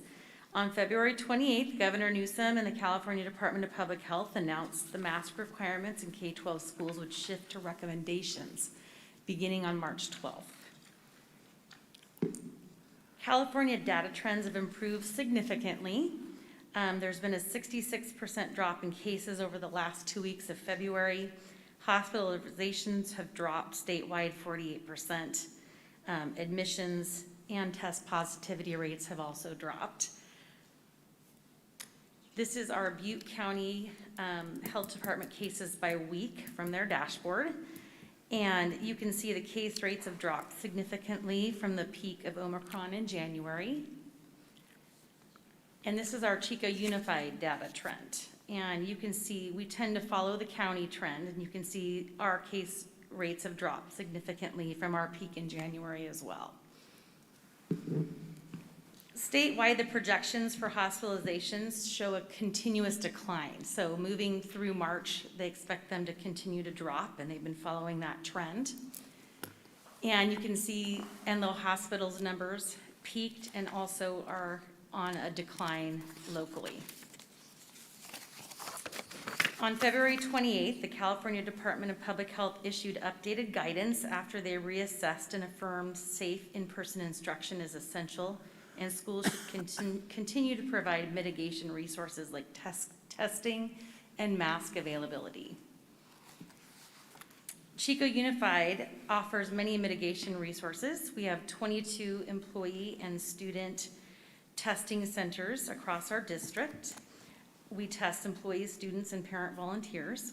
In January, we responded to the need to provide a symptomatic testing center, and with the help of maintenance and operations, moved a mobile testing center into the parking lot of the district office. With the help of the Butte County Office of Education, we secured 12,000 home test kits, over 30,000 N95 adult masks, and over 14,000 N95 child masks. We've distributed hand sanitizer as well as mounted dispensers in our classrooms across the district. CUSD worked with Safeway to offer voluntary vaccination clinics for the primary series of the COVID-19 vaccine, as well as a voluntary booster clinic. As a result of declining case rates and hospitalizations, beginning March 12th, we will move into a mask recommendation in California.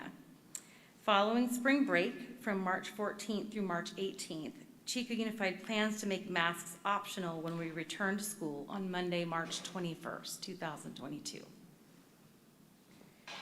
We respect the diversity of our population and recognize that our families take different positions regarding masking and mitigation. We ask staff, students, and families to be kind, accepting, and respectful as people make decisions that best meet their needs regarding masks. And I'll end on our Cal OSHA requirements. They are still in effect. On February 28th, Governor Newsom signed an executive order extending the emergency temporary standards through May 5th.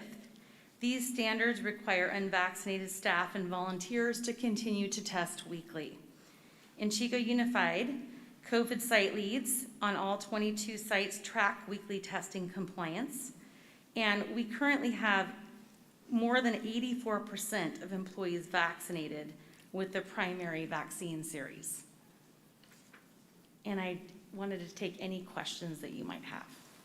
I just want to give you and your staff a commendation, since I've had to take my little ones for testing several times. They're always there, and they're extremely caring, and a lot of people have used it, and I think it's really a wonderful resource, so thank you. Thank you.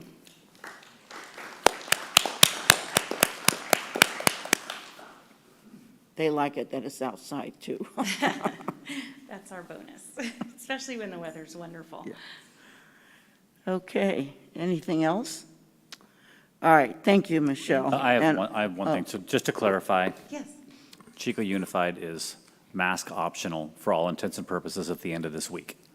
I mean, after the end of this week. After the end of this week, yes, we will be on spring break next week, but when we return to full session, we'll be mask optional. But yes, it begins March 12th. What's our plan for communicating that to families?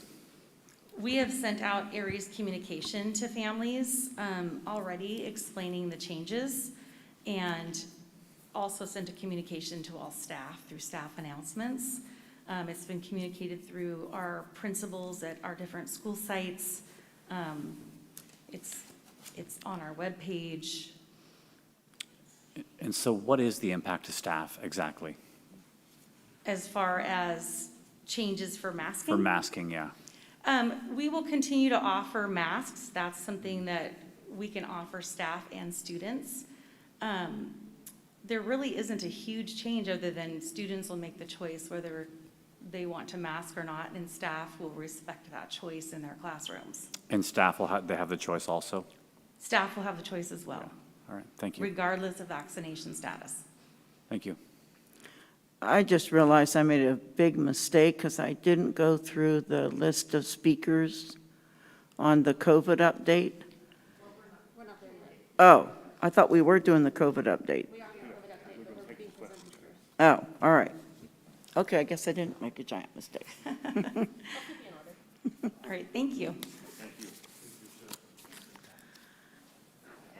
Now we get to do it. Okay, so I have two students. I have Jacob Pina. Is that correct? All right, Jacob. Do you mind telling us how old you are and what school? I am 11 and I go to Marsh. All right, thank you. Hello, I am Jacob Pena. Today I will speak on masks. Also, thank you for those who think kids should have a choice. I would like you to know about how I've been asked if or why I am an anti-masker, and even friends got asked if they are my friends because of it. I also would like you to know that I've been interrupted by staff for choosing to sit outside after being asked why I want to make it harder on myself by taking off my mask. Division is all this mandate has created. Allowing a choice is the right thing to do. Thank you for listening and have a good day. Thank you, Jacob. All right, very good. Okay, what about Andrew Pena? Pena? I don't know. So Andrew, can you do the same? How old you are in your school? Yes. Okay. Good evening. My name is Andrew Pena. I am in 5th grade at Little Chico Creek. Okay. 3 weeks ago, I decided to stop wearing my face mask at school. The face mask has affected me in many ways. I find it hard to breathe comfortably, and this distracts me, so I tend to touch and mess around with my mask a lot. I even get headaches often and feel tired more. I believe this is due to the mask. So 3 weeks ago, I decided this is enough. Since making the choice, I cannot attend class, so I sit outside with my Chromebook as a teacher. It is still winter, but I can't go into the library or cafeteria. So what plans do you have for kids like me? Okay, all right.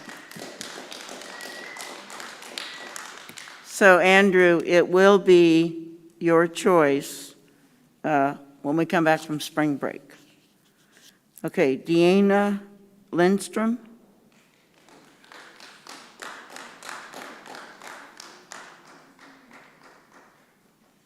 Hi, I'm Deanna Lindstrom. In an experiment conducted by Dr. Harold Wallach, a research letter for his 2021 clinical trial labeled Experimental Assessment of Carbon Dioxide Content in Inhaled Air with or Without Face Masks in Healthy Children found that the normal content of carbon dioxide in the open is about 400 ppm or parts per million. A level of 2,000 ppm is the limit for closed rooms without masks. Children's carbon dioxide levels for just 3 minutes were found to be between 13,120 and 13,910 ppm of carbon dioxide in inhaled air under surgical and N95 masks. This explains the headaches our children are having from the continued forced use of masks. In a different study conducted on children by pediatricians, authors of the book Highlights in General Pediatrics and Pediatric Emergency Care, Dr. Martin Chalamet and Dr. Jeremy Cohen found that out of 3,617 participants, more than 2/3 of the children had functional problems related to mask wearing.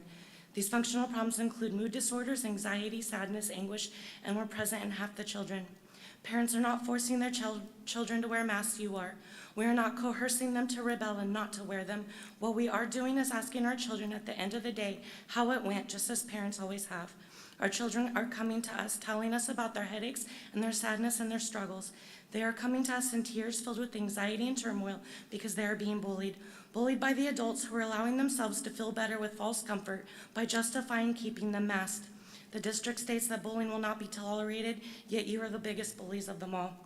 You should be applauding these kids for standing up for their rights, not keeping them out in the freezing temperatures, not segregating them, and definitely not ignoring them day after day. History has repeatedly shown us that the majority doesn't always make the right choice, and you should be supporting them, not suppressing them. Look at Oskar Schindler and Irina Sendler from the Holocaust. They knew that what the Nazi regime was doing was wrong. They took a stand against the majority to protect many innocent lives. Durham, Roseville, and Placerville school districts are just a few who have taken after such great leadership examples of how to stand up against the majority to protect the children. There's a list filled with people such as Heinrich Himmler and Heinrich Müller, who set up and oversaw the camps and genocidal programs of the Jews. These people went along with whatever Adolf Hitler wanted. Some Chico Unified Board members fall into the same category by following what they're told with zero consideration for the children and these conditions by their unwillingness to stand up for them by repeatedly saying, "We will not go above or below the law." Parents and children alike are watching you, and we will not forget any of this. This is far from over. I do not care if the mask mandate ends at midnight on the 12th. Unmask our children now, and just in case you can't see my son's side that he made on his own without any coercion, it states unmask all kids, including me. Thank you. All right. Julie Treat?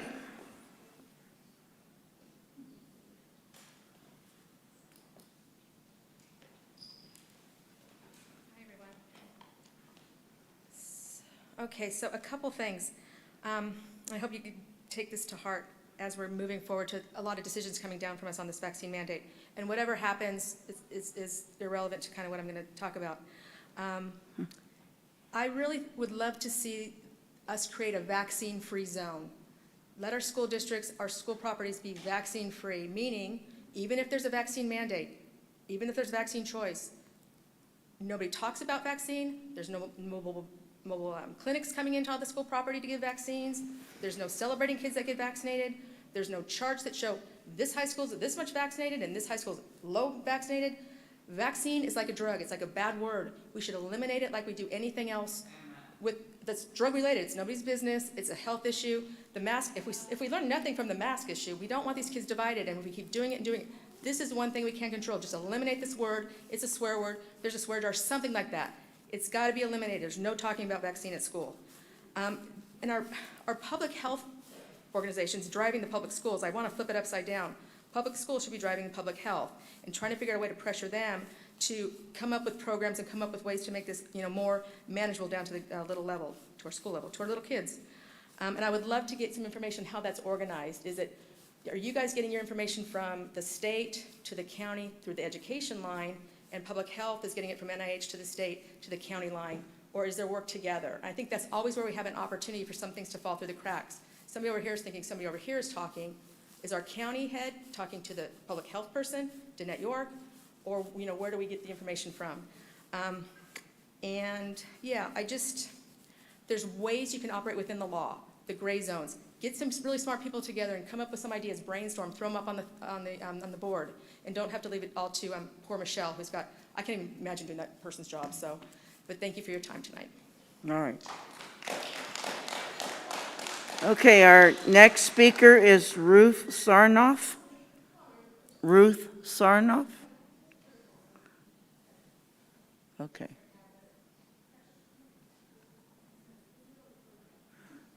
You want to clear the aisles, people, of your bags so that she... Okay. Okay, good, good. I know, you got it? And I do have some documents that I will like to put in the public record at the end of this Okay. time that I speak, and it's regarding volcanic action that's taking place all over the planet. And I am one of those people who thinks that we are, and I think I have enough proof to show that we are in the midst of climate change already. Oh, yes. And as such, I think it's important to look at some of the little things that we can do in the coming period to make people safer. I don't know if the fixtures in all of the gyms, which at least for those children that go in, that are part of the prep end of the society here, have fluorescent lighting. But it's very poisonous, and I don't know about the newer type of lighting, but every building, every sports arena, everything is going to be challenged in this very close period. The volcanic action's been going on for a long time. That's why you remember all those movies with the fog lights, if you were in London and in the city, and in poor communities. If you didn't ever watch the movie My Left Foot, you ought to watch it, and maybe watch some of what's going on in the ocean, like chasing corals or My Octopus Teacher. So those are things that we could start doing now to help educate each other and to help look at more than one thing. I hope that what happens in the short run is beneficial with the way the division here on the planning. It should never have ever gotten to this point, because there's a whole history of times when the Supreme Court, like within Citizens United, said corporations are people. So now we have a privatized country. And so I just want to say that it's just difficult, and I'm through. So thank you very much, and I'll give my documents to the person over here. Thank you. You got this? Yeah. Ted, yeah. Ted will take it, okay?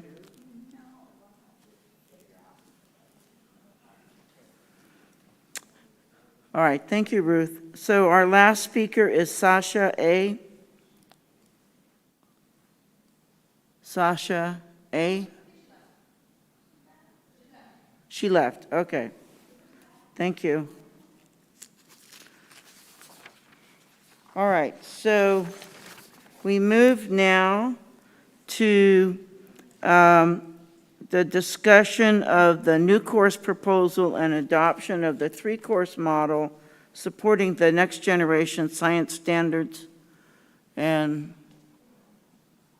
we're going to have you instead of Jay, huh? That is correct. All right. And I'm going to turn this over quickly. I probably need to raise this up a little bit. Phil, is that better?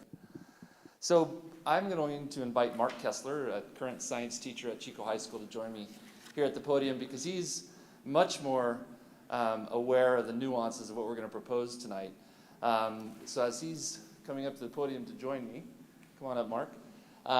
We do want to first thank the board in engaging in this conversation. It's been a long time coming.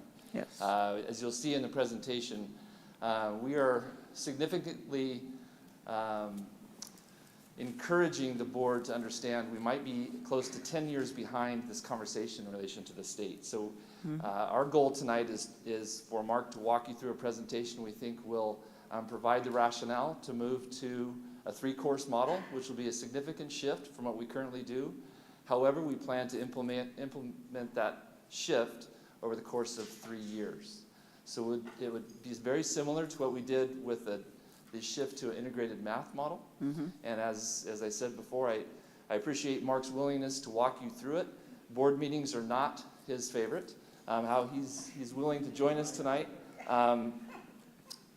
Before I turn it over to him, I do want to recognize we do have other staff from our science departments here. We have Tom George, we have Barbara Bertapelli from Pleasant Valley High School, we have admin from Chico High, we have Lucas Kennedy from Chico High School here as well. Okay.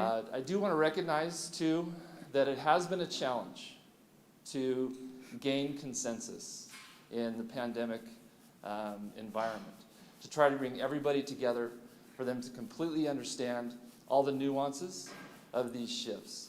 And I want to applaud the efforts of the folks who have been engaged in that. We started this conversation a couple of years ago, and as we go through the presentation tonight, I think Mr. Kessler is going to provide a strong rationale for a shift to a 3-course model. So, Mr. Kessler. All right, thank you. All right. Thank you, Mr. Shepherd, and thank you to the Board of Education for making time on the agenda for this. My name is Mark Kessler. I am science teacher at Chico High. I'm the chair of the department and a member of the district leadership council for science.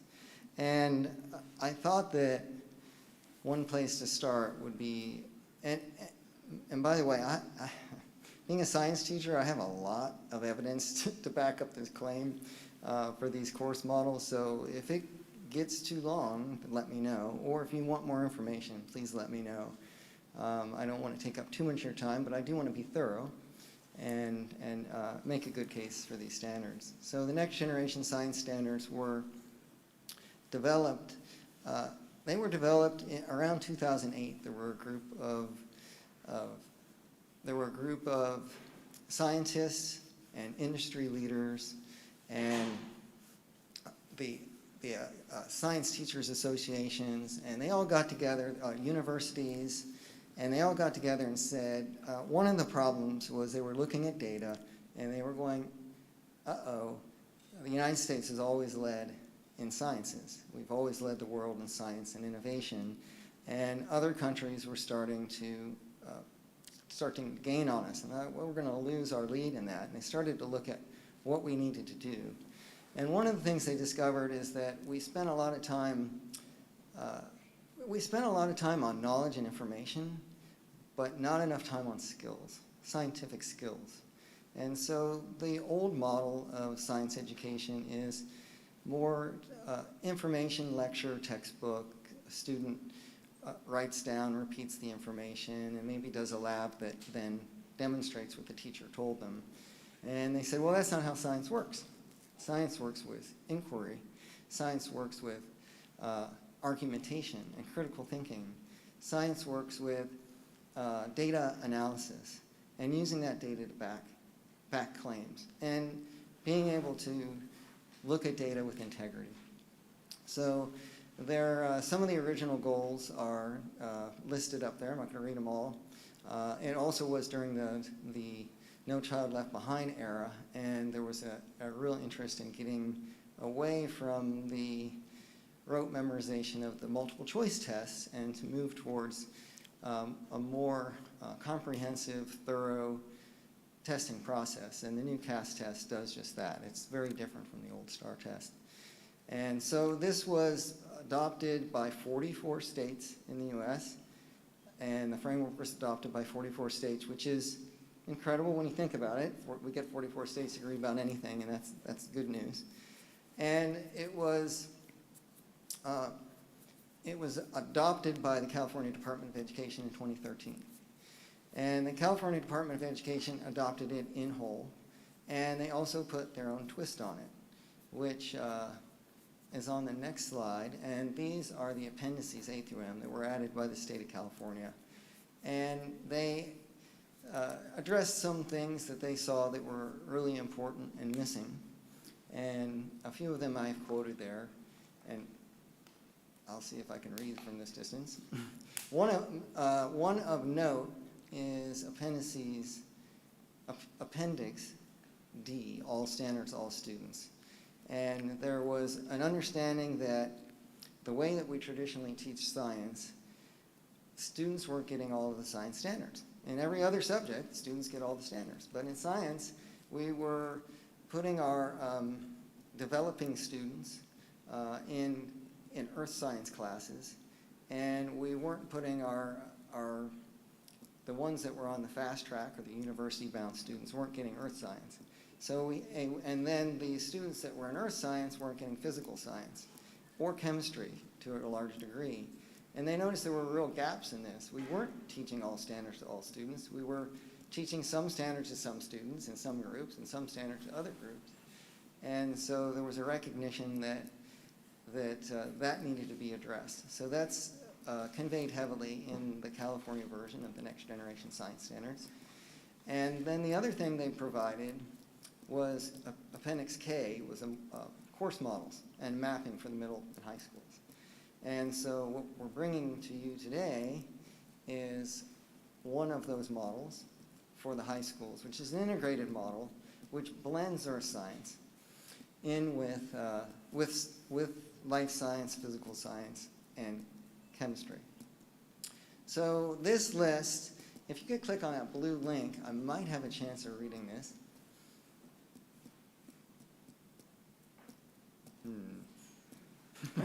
That's going to be hard. Can we? No. The board does have access to these documents. It's my understanding that you were able to open. I can cover these without reading them. Okay, that would be better. The first, we have a list of dilemmas that this addresses. And I do want to point out that this process has been going on a long time. Every single district-wide staff development meeting, since I've been a teacher here, we've had a separate session to go over this. It's been discussed at length at both high schools. It's been a topic of the science DLC for 3 years. And at least at Chico High, it's been a topic of every department meeting. And it's been something that, as a DLC member, I've provided either written or verbal updates at each of those department meetings. So it's something we've discussed a lot. As with any change, there's a variety of takes on this, and not everyone agrees 100%, but there's a general understanding that we need to move towards NGSS, and that's what the state's asking us to do. So the dilemmas we have, first is college readiness, and the universities have already moved towards the UC Academic Senate has passed a resolution to to change the D designation in A through G to match the NGSS, the adoption of NGSS. The second is, if we could go back to that, that was good what you had before. Click on that link, the main link there, that one. Okay, I can read the title, so that's good. The other is CAS scores, and now the science is on, the science test is now on the dashboard. It's on the district dashboard, so this is another indication of the emphasis that the state of California is putting on science. And so we need to make sure that our students are getting all the standards so that they can perform well in these tests.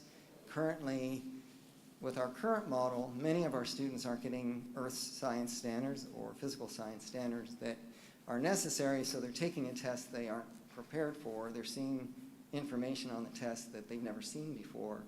And so they're at a real disadvantage, and so is our score as a district.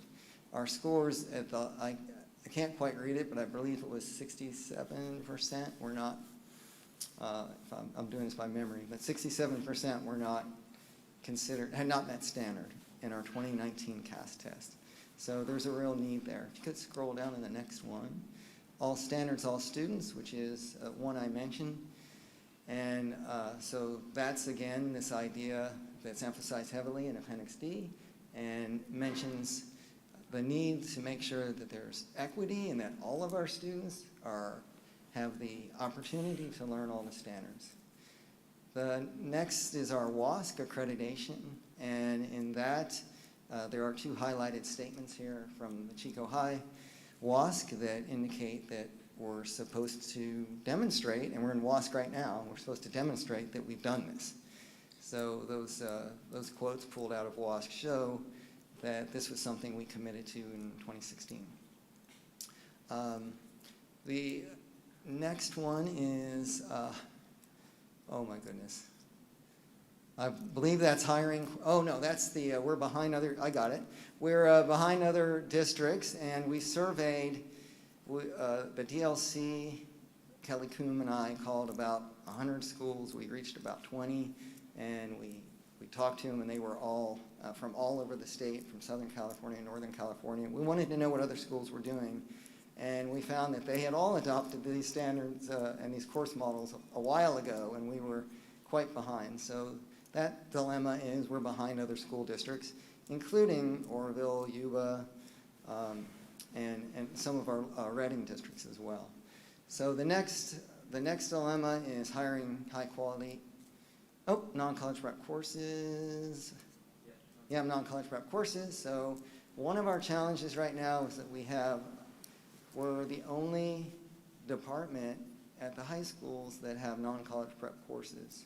So these are courses that if a student takes them, they don't get the ability to apply to a university. So we're deciding right now in middle school, some students are put in non-college prep courses. As soon as they take that, they have, even if they take all the English and math and history college prep courses, they don't have the A to G requirements that allow them to apply to a university. So we need to, part of the proposal is to move to an all college prep science course model so that everybody has an opportunity, and we're not deciding in 8th grade whether a child will have an opportunity to go to a university. Mr. Kessler, Yes. now is as good a time for me to interrupt this Great, as anytime. any. Can you back up? We're on number 8 now, I guess. Is that right? Yep. And I don't have that sheet, unfortunately, but This is an eye test for me. It's going really well. you were talking about the all standards for all students, and I was trying to wrap my head around it as I was trying to read it there. And is that this one here? That was number I think we need to go, 4 or 5, maybe? there it is, number 4. This right here? I tried. It didn't want to do it. It's blocked or number something 4. like that. Okay. Well, I'll just, here it is. All standards, all students. Can you expand on that a little bit? Because my recollection is there were, when I went through Chico High, there were some students that were taking like, AP physics and history and stuff like that. And, they were totally awesome at it. And I was more in the earth science category. Surprise, surprise, right? Anyway, are you saying that all the standards that they were looking at, I mean, clearly you're not saying that everything they were learning in AP physics and and chemistry, I'm going to need to know those too if I'm more the earth science student. So that is correct. We still have, and when we get to the course models, it'll make more sense when we put that slide up. But there still is, after, the idea is that we get students to take the 3 main courses, which are biology in the living earth, chemistry in the earth system, and physics of the universe. So they take basically biology, chemistry, and physics, all integrated with earth. So they get all 4 subjects in science, all 4 disciplines.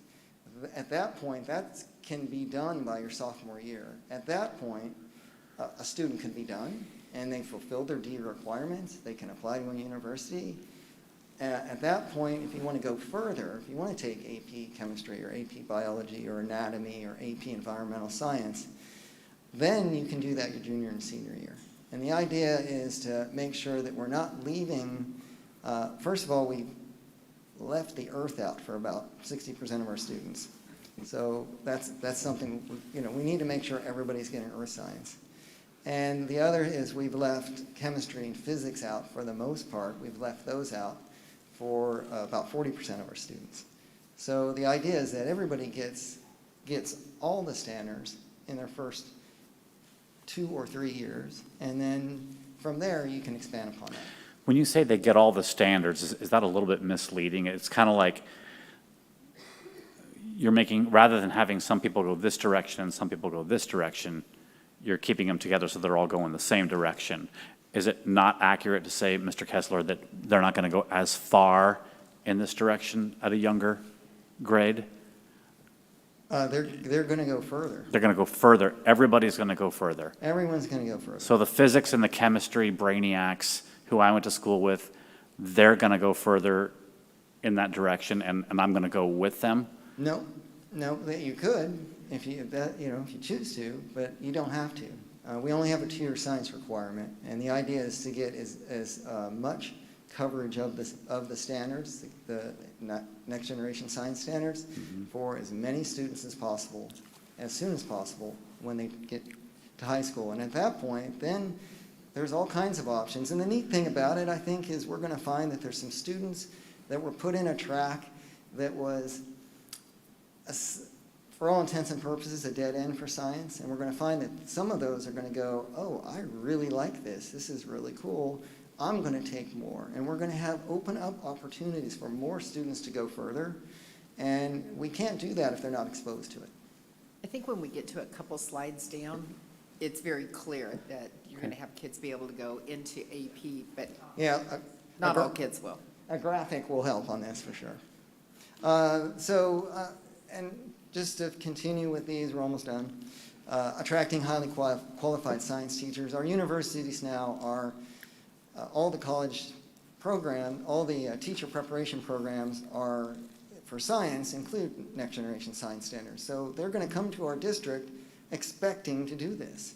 And if they come to our district and we're not doing it, we're going to have trouble getting those highly qualified teachers. They're going to say, gee, they're a little behind on this. I'm going to go somewhere else where they're doing it. And science is already difficult to staff with all our different credentials, and we're in a teacher shortage right now. So it's really incumbent on us to make sure that we can attract the most highly qualified teachers we can by making sure that when they apply to our district, they know that we're on the leading edge and innovative in our programs. The last two have to do with special education students.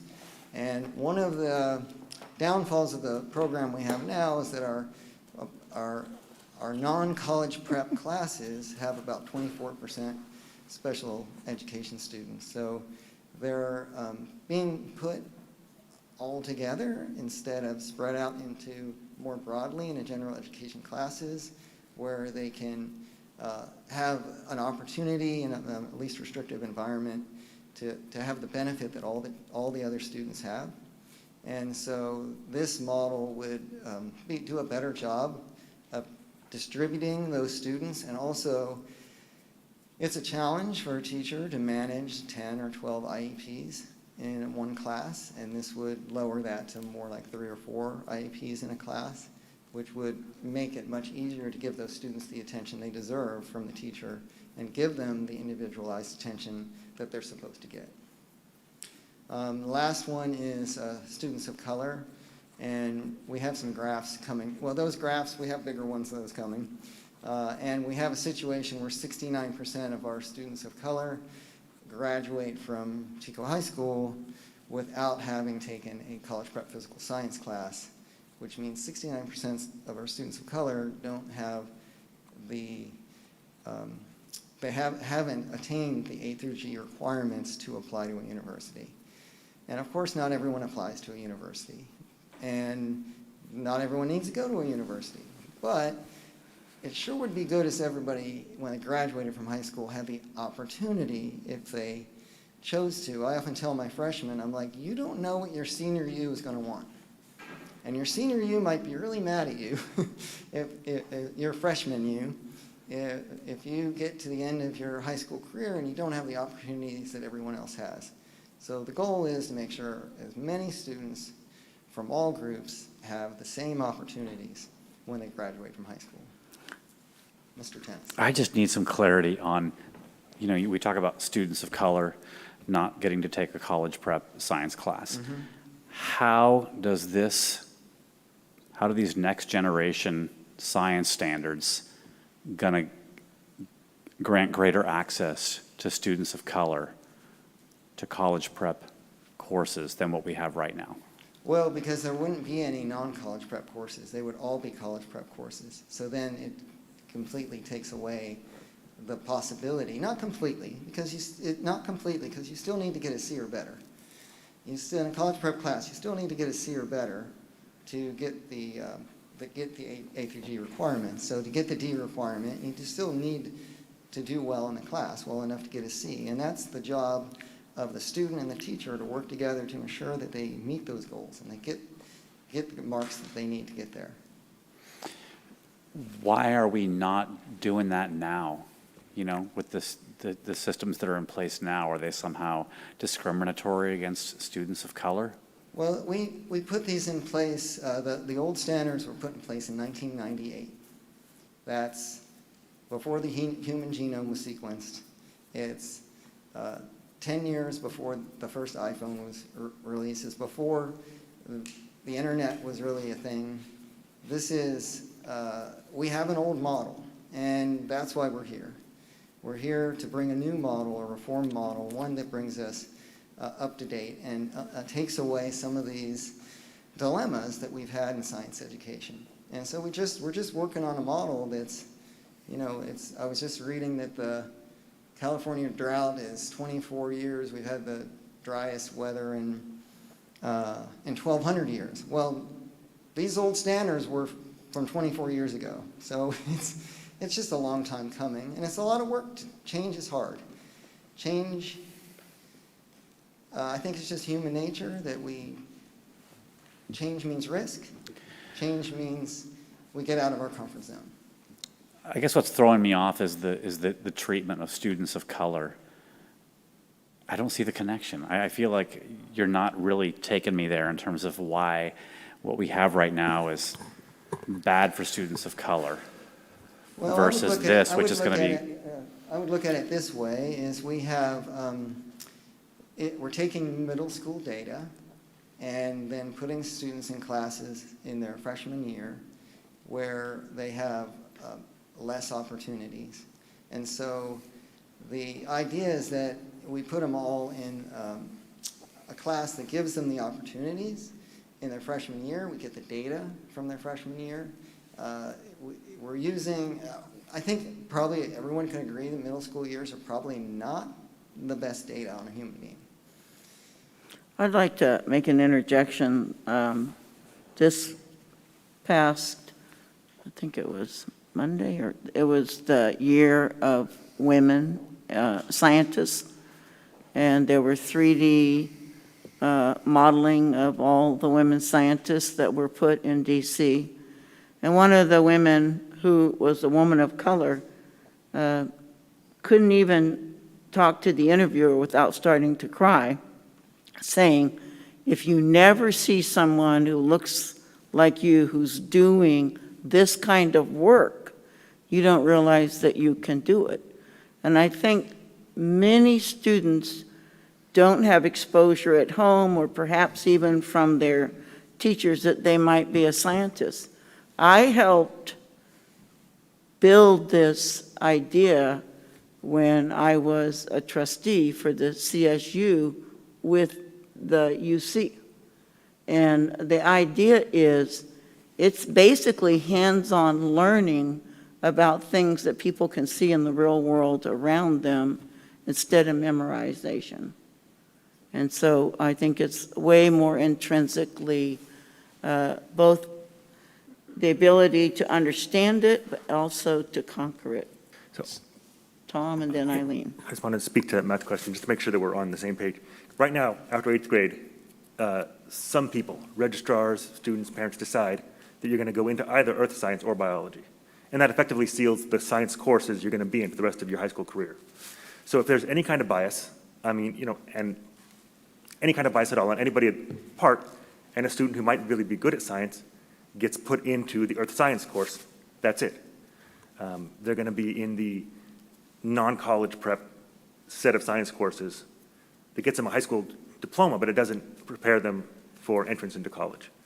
So we're saying that at that one moment, we can eliminate that potential for bias to have any access by saying everybody's going to take the exact same course in 9th grade, which is a college prep course, and then we'll see if they have interest, they can go beyond those 3 courses they have to have, and if they don't have interest, they take the 3 courses, they've got a solid foundation in all of the domains of science, even if they haven't drilled down super deep, and they've met the requirements for college.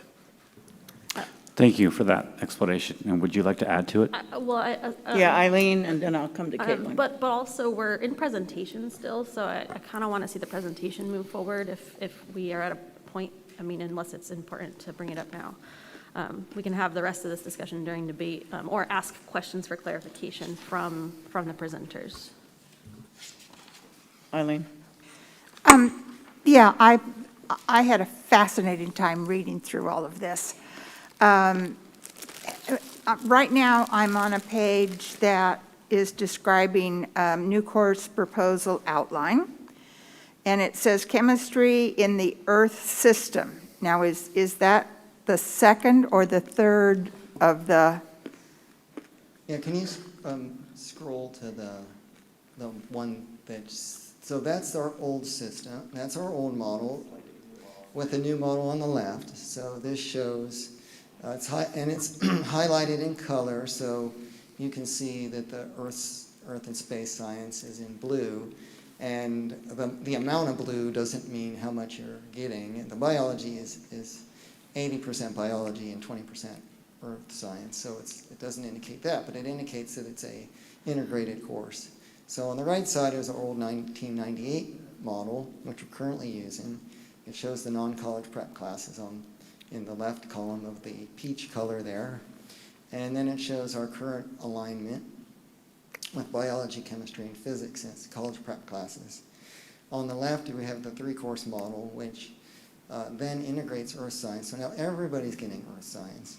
It also gives our advanced track students the opportunity to take both chemistry and physics in the same year so that they can take their AP classes in their 11th and 12th grades. And 11th grade is really, as far as universities go, that's when you want to take your AP classes, because it's your junior year they look at. So this is a benefit to all groups because it gives more opportunities. The next slide shows the pathways.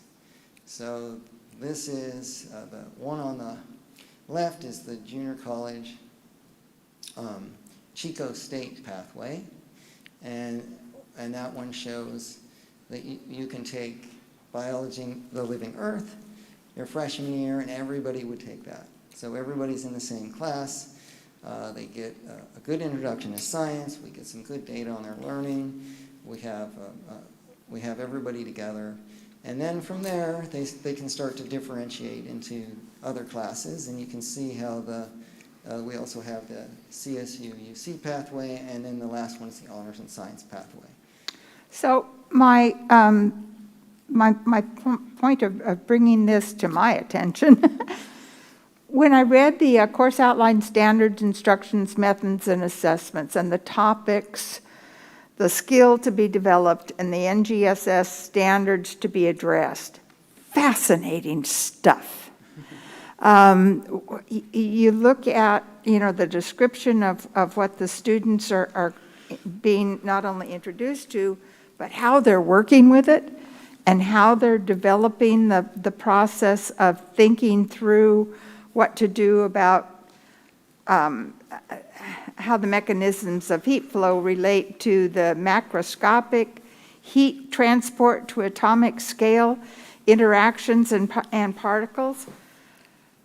it was, I mean, it was fascinating, and I'm thinking, oh my gosh, if I was a little kid, what, 14 at this age, 10th grade?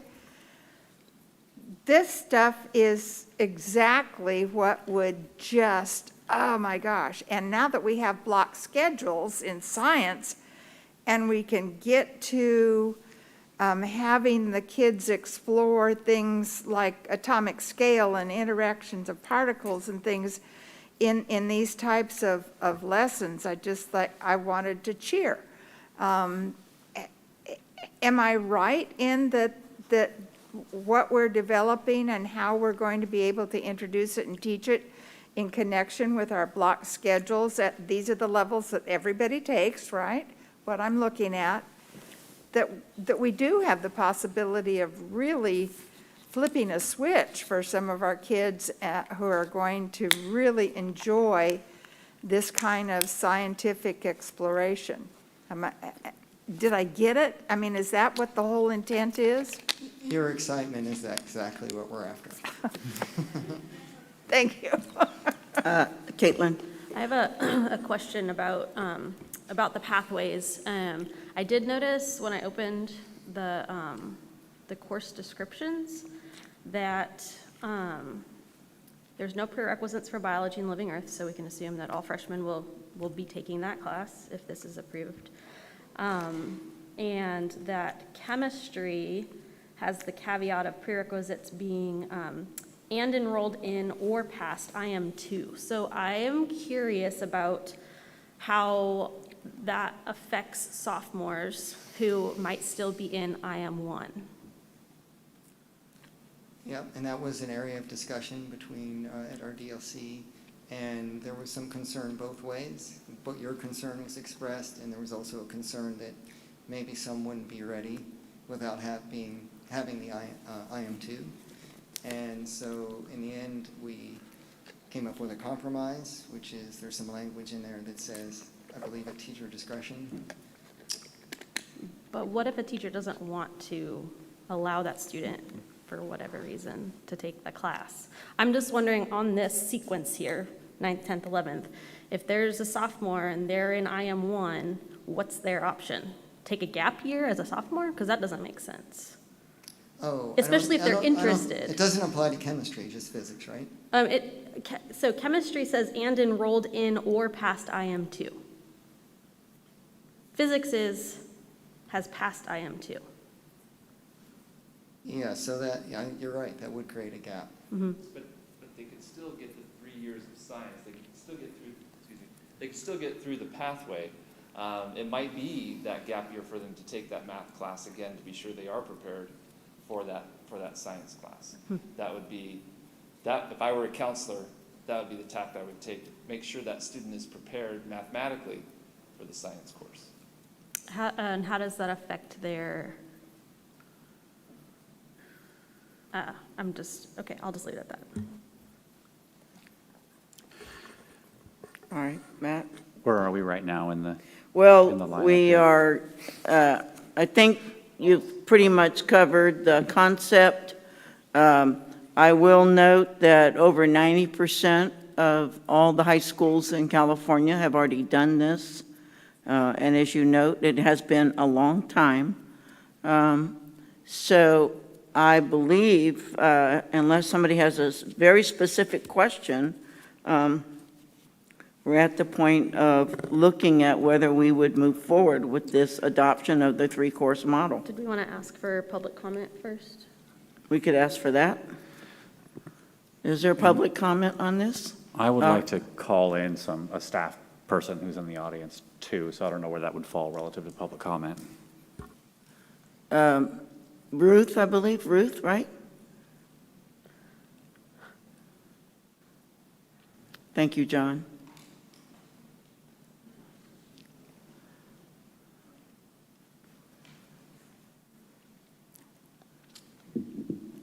Well,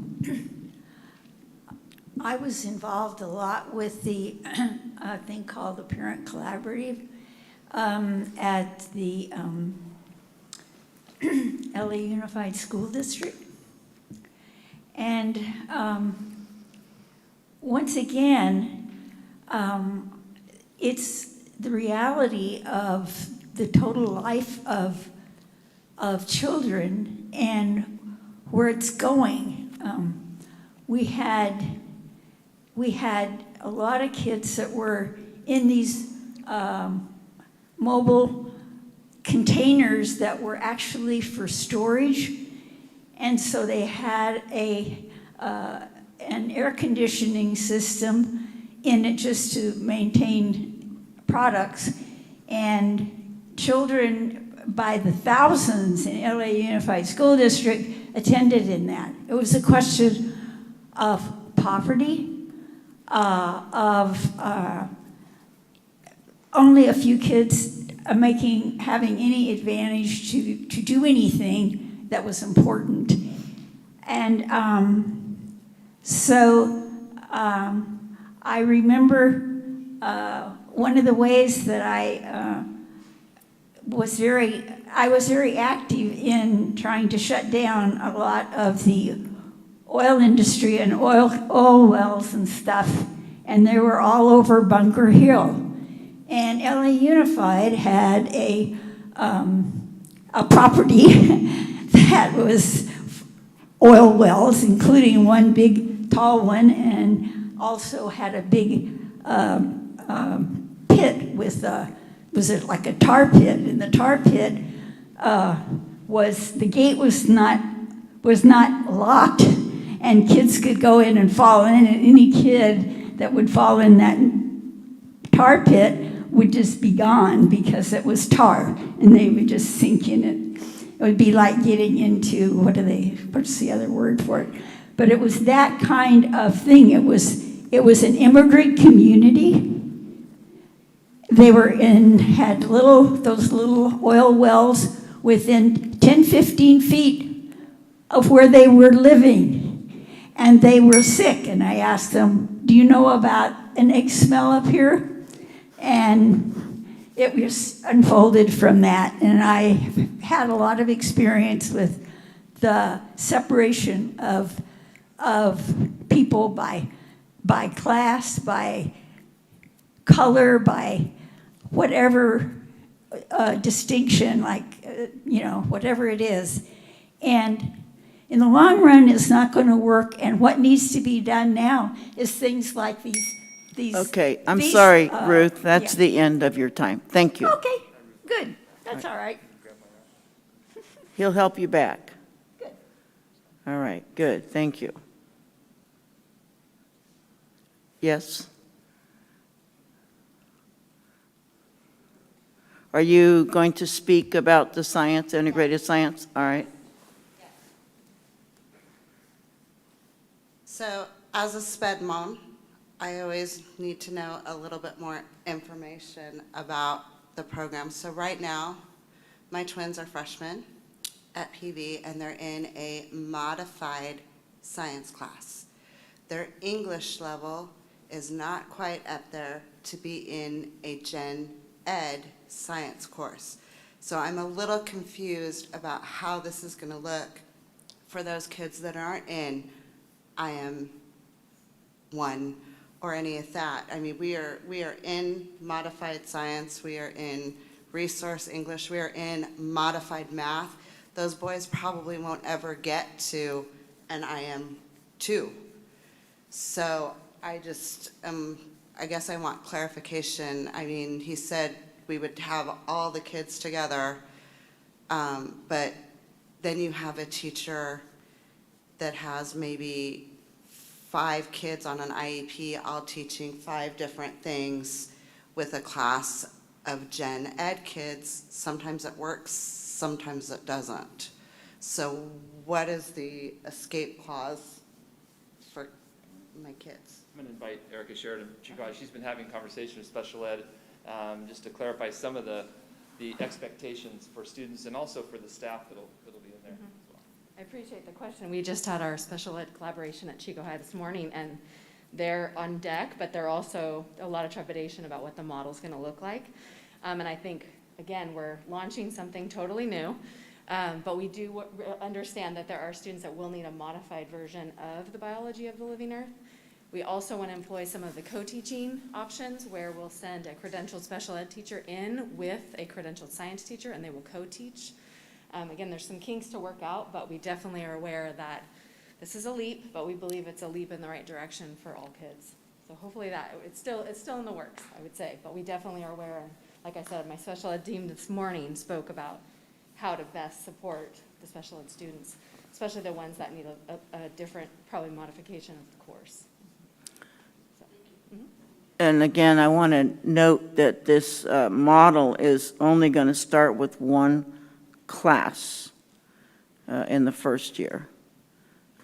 Yes? So my name is Barbara Bertochelli, and I'm the department chair at Pleasant Valley High School. And so, Department chair of what? of science. Thank you. And so, just to give you a little foundation, the NDSS started with a 4-course model that each student proposal would be take biology, chemistry, physics, and earth science. Because of most schools having only a 2-year requirement, students did not fulfill that 4-course model at any time. Most high schools do not require 4 years of science in high school. So then a 3-course model was proposed. And so many school districts have gone to having a graduation requirement of 3 science courses. You still doesn't quite fulfill the 4-course model of having all the subjects for every kid. Most kids that are college prep do biology, chemistry, and physics, do not do the earth science. Non-college prep kids can do a variety, usually life science and a physical science. The 3-course model is weaving the earth science in with the biology, the chemistry, and the physics. So trying to satisfy, trying to fit all 4 years into a 3-year requirement. We're still at Chico Unified, a 2-course graduation requirement. So at no time, some of our kids will choose not to take 3 years or even 4 years. So they're still not going to get all 4 of the requirements for the state test. So your name is Barbara Bertochelli, Yes. right? Do you support this change we're contemplating tonight? So I support the 3-course model as we approach, and hopefully at some point the Chico Unified does require 3 years. My school district, or my school at Pleasant Valley, does not, are not fully behind doing all kids take biology, chemistry, physics, college prep. And we have non-college prep classes, life science and earth science. We are even willing to and suggest that we do have a non-college prep biology with living earth, chemistry, more of a conceptual chemistry alongside with the earth science, and a physics non-math, a conceptual base physics class. We're still trying to work out those ideas. Our teachers that teach the non-college prep are concerned about the kids being successful in a college prep class.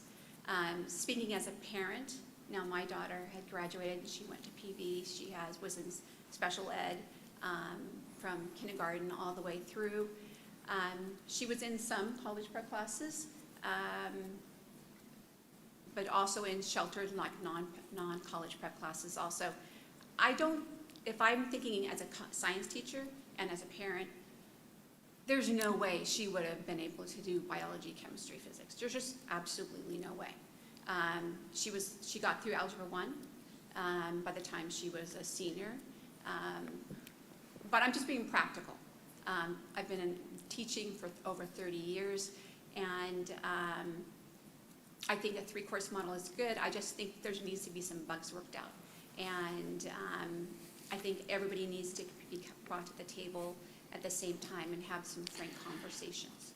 I think you should be really clear. We actually got an email yesterday from Janelle Ball, who actually was a chemistry teacher when I went to Chico High, I think, right? And I'm feeling in my bones like there's a lot of movement toward passing this thing tonight. So if you want to represent, your fellow teachers in saying that you don't think we ought to do this right now, but instead we ought to cool our jets and take a few more months and talk about it, I think you should make that message really, really clear. I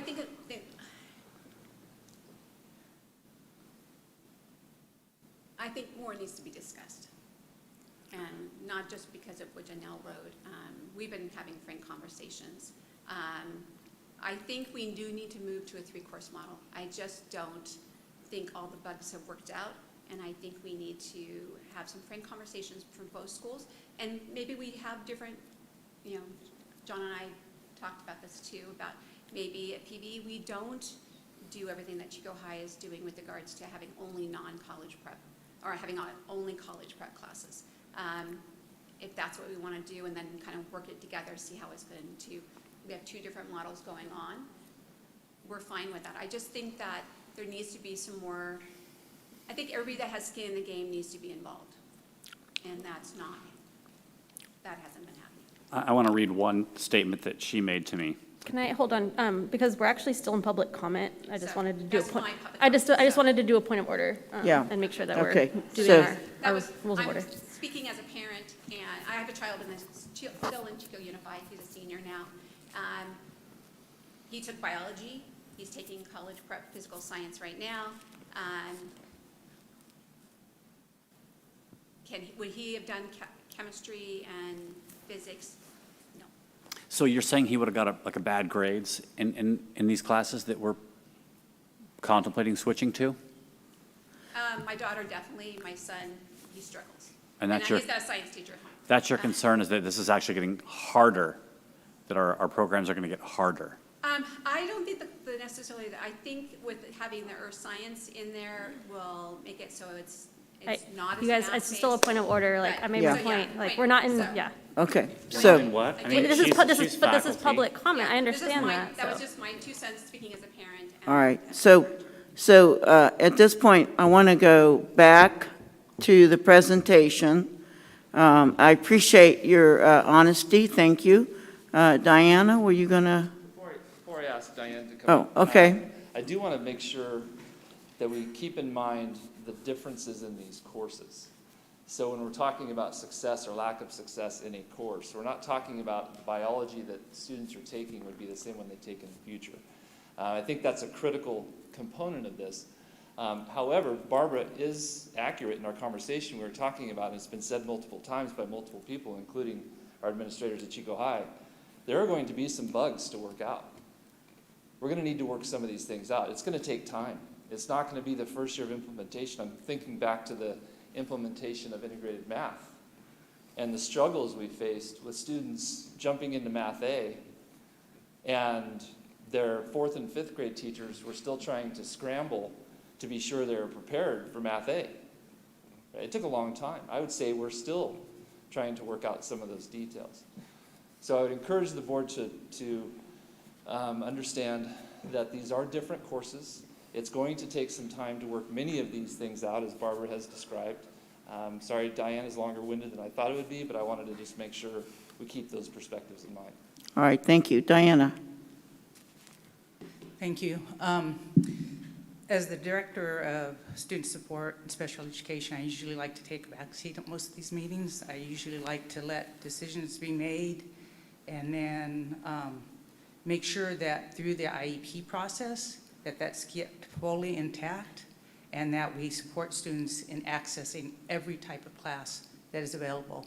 They are general ed students first, and they have a right to be in every single class. I honor what John's saying about the kinks that are going to be worked out, because if you look at this just on the surface, as soon as you say that students have to have IM2, thank you for pointing that out, to move beyond the 9th grade science, you're saying that 90% of my students with disabilities will not make it to the 2nd course in this science. However, That also being said, we've had very good conversations about how to include students with disabilities in these classes, because that is the directive of the state and the federal government under IDA, that all students be allowed to access the curriculum at all levels. We do that through the IP. We do that through accommodations. We do that through modifications. And yes, there was a time 20 years ago, 15 years ago, sometimes even today, when students are excluded because they're told they're not going to be able to pass a class. And that is just not true. These students going in those classes with accommodations and modifications that take that class out of the college prep realm with the same students that are taking the college prep can pass those. And on the transcript, it is denoted that it is either that code, that course code that denotes it as a college prep class, or a course code that denotes it as not a college prep class. By continuing to offer segregated classes that don't meet the standards, we are developing a group of students, and in Chico Unified, the totals that we have right now are between 16.5 and 18.5% of our students are special ed, the highest number we have ever been. We have grown 200 students over the last 2 years because of fires, because of COVID, because of dam, because of people moving here. I have 2,000 students that I want to make sure graduate with a diploma. As many as possible with a college prep diploma, but if they don't get that college prep diploma, that they've had the opportunity to be part of the curriculum, the discussions, the rich environment, and they may not be able to write a 15-page dissertation of what it is, but they can tell you some of the discussions that went on. When I listen to some of my special education students and the things that their parents come to me and say, they came home and they told me about this, they would not have gotten that in that segregated class. And so while this is a really hard decision to do it, and sometimes I'm really torn on it because I don't always, being a special ed person, having worked with so many parents, I also don't always trust general ed or general ed teachers to be able to make those accommodations and modifications. But I think in doing this, and I love that they had the special ed slide in, I love that they had the people of color slide in, because these are groups that do not always have access. That means that these people have thought about that. They don't have all the answers yet. I don't have all the answers yet. But this is something that needs to be done, and at the same time, continue with our LCAP model of MTSS, UDL, and access for all students to every single class. And I'm sorry, I really try to stay in the background on this stuff. No, this is, But I felt this one is really important to speak on. yeah. Thank you. I appreciate it, Diane. Thank you.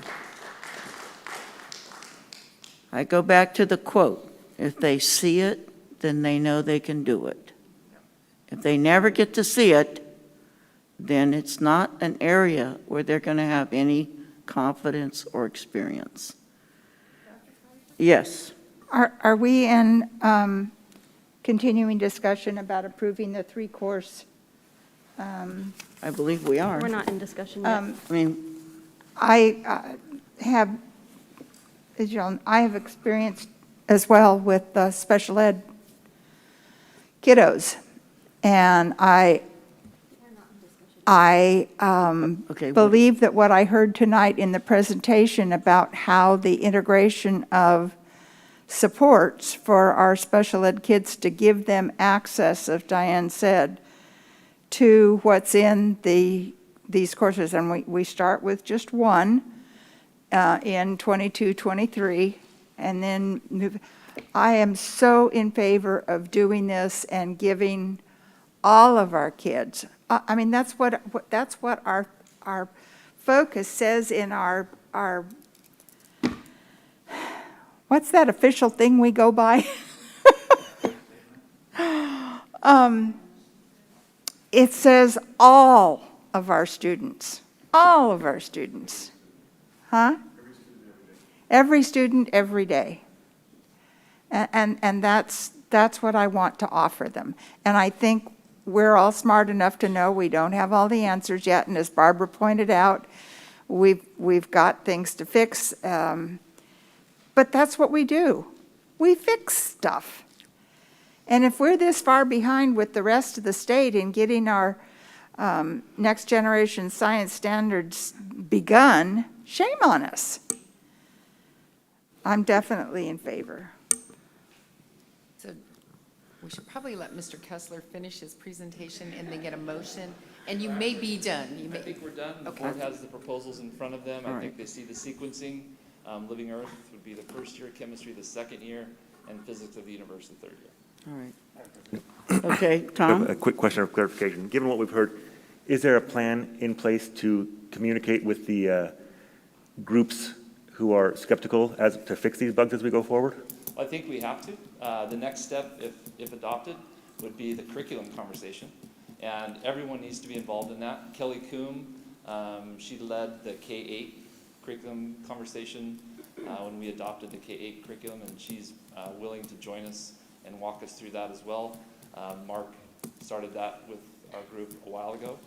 So people would need to be involved in that. As I said before, we recognize that in the last 18 months, we needed to have more and more participation in these conversations. And the curriculum conversation would be critical because it covers all of the student groups we've been talking about, what they have access to, the sequence of the pacing. We need to be sure people are involved in that. So I guess my question is actually for Barbara and Diane. Do you guys feel confident you've got a seat at the table? Okay, thank you. All right. Just to clarify one thing, you can answer it probably. Ms. Ball wrote to me that she's been told by her principal, I guess that would be Doug Williams, that the 3-course structure will mean eliminating our current courses of life science, biology, chemistry, physics, and physical science. Is that correct? So the courses that would be adopted tonight would replace those courses. Right. The conversations we are still having are conversations about modification of courses, how we can have students have the most access, how we can spread. You heard Mr. Kessler talk about spreading those IEPs out amongst multiple classes. So to do that, you have to have similar course titles, right? So you have, for example, in a master schedule, you need to have 8 sections of Living Earth, biology Living Earth, to be able to spread those courses out. Okay, one more time.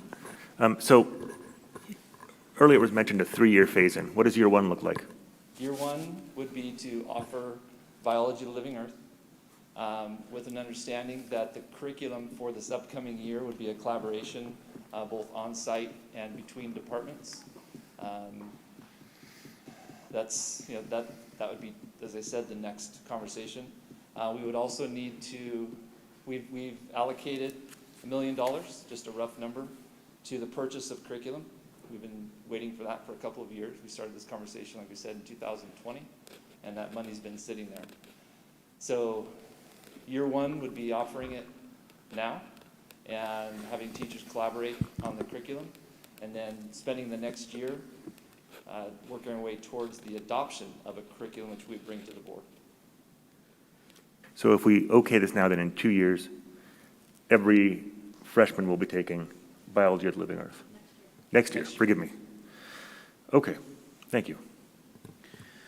Can you tell me more, and sorry, I'm drinking out of the fire hose here. I'm don't have a lot of background on this, but I understand from my communications with Ms. Ball that there's also a 4-course option, a 4-course model in the next generation There science is. standards. So the four-course model, and I'm going to rely on Mark probably a little bit on this, but my understanding of the 4-course model is Earth is at the very end. So in my humble opinion, sorry. No, you go. Okay. Then these students who, they're virtually guaranteed of never taking Earth if all they do is take 2 years of science. Earth is at the Earth and Space, I think, is the very last course in the 4-course model. Mark, am I? Sorry, four-course model is not a whole lot different from what we're doing now. And it was, since we only require 2 years of science, our best chance of getting there is to have a 3-course model. 4-course makes it nearly impossible. Maybe at some point we'll require 3 years, but at this point we only require 2 years. So the 3-course model gets us there in the most efficient way. The main reason I believe we have consensus about the 3 courses that earth science is woven spiraled through those 3 years. With the 4-course model, it's at the end. So students may never get the earth spiral. Yeah, a very small minority of students take 4 years of science. That means they're choosing 2 years of elective science. And so that becomes a pretty specific group of students and leaves a lot of other students out. So, Caitlin, I'm going to get you. I just want to interject. So when I was working with the UC, the greatest area of concern and the least amount of experience they had was with earth sciences. So I think your comment about weaving it in was right on. Caitlin? When do we have our students take the CAST? That's the California Assessments for Science. Science California. I can't even remember the acronym. Sorry. 11th grade. It's 11th grade. This year it's both because of last year. Yeah, so this year more students are taking it, but normally in a normal year it'd be 11th grade. 11th grade in a normal year. Yep. And then like in the spring. Correct. Right, okay, thank you. And the CAST covers all standards.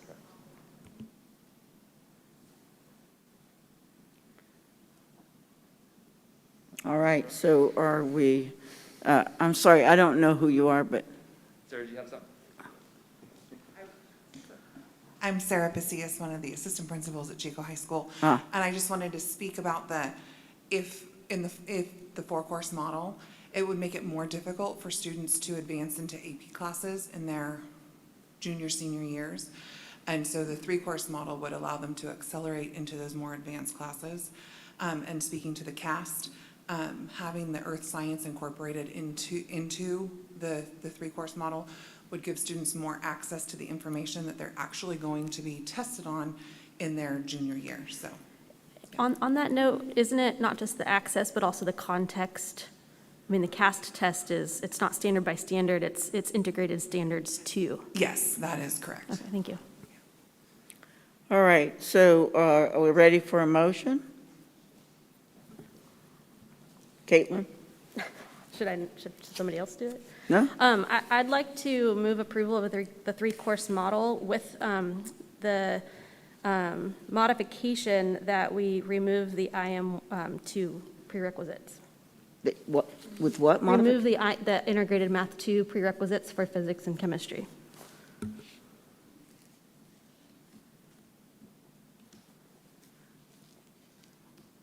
Waiting to see if we get a second. Okay, so that motion is failing for lack of a second. Really, not even for discussion? Yeah, I'll second for the sake of discussion, because I'm curious Okay. about some things here. All right, thank you.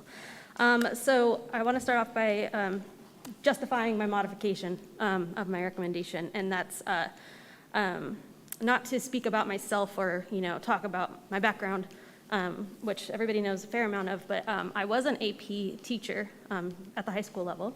And something that really struck me as interesting when I was going through that AP training is the emphasis that all students should be able to take an AP class if they want to. Not if they've passed a certain level of math. Yes, if they've passed maybe a introductory science to get into that advanced science. But really, at the heart of that philosophy with AP was if a student wants to challenge themselves to take a class, they should have the option, the choice to do that. And if they struggle, then they're going to take themselves out or they're going to get extra help to be successful. And so when it comes to math and science, they are very closely related in some ways. My favorite saying is that science makes math matter. And all you math teachers out there, don't get mad at me for saying that. But it's very punny, in my opinion, that the science, the integrated science specifically, really conceptualizes math concepts. That was redundant. But by telling a student that they can't choose to take a class, or saying you have to get special permission to take a class, really creates a barrier for especially the students that we're talking about lifting up and giving them access to those classes.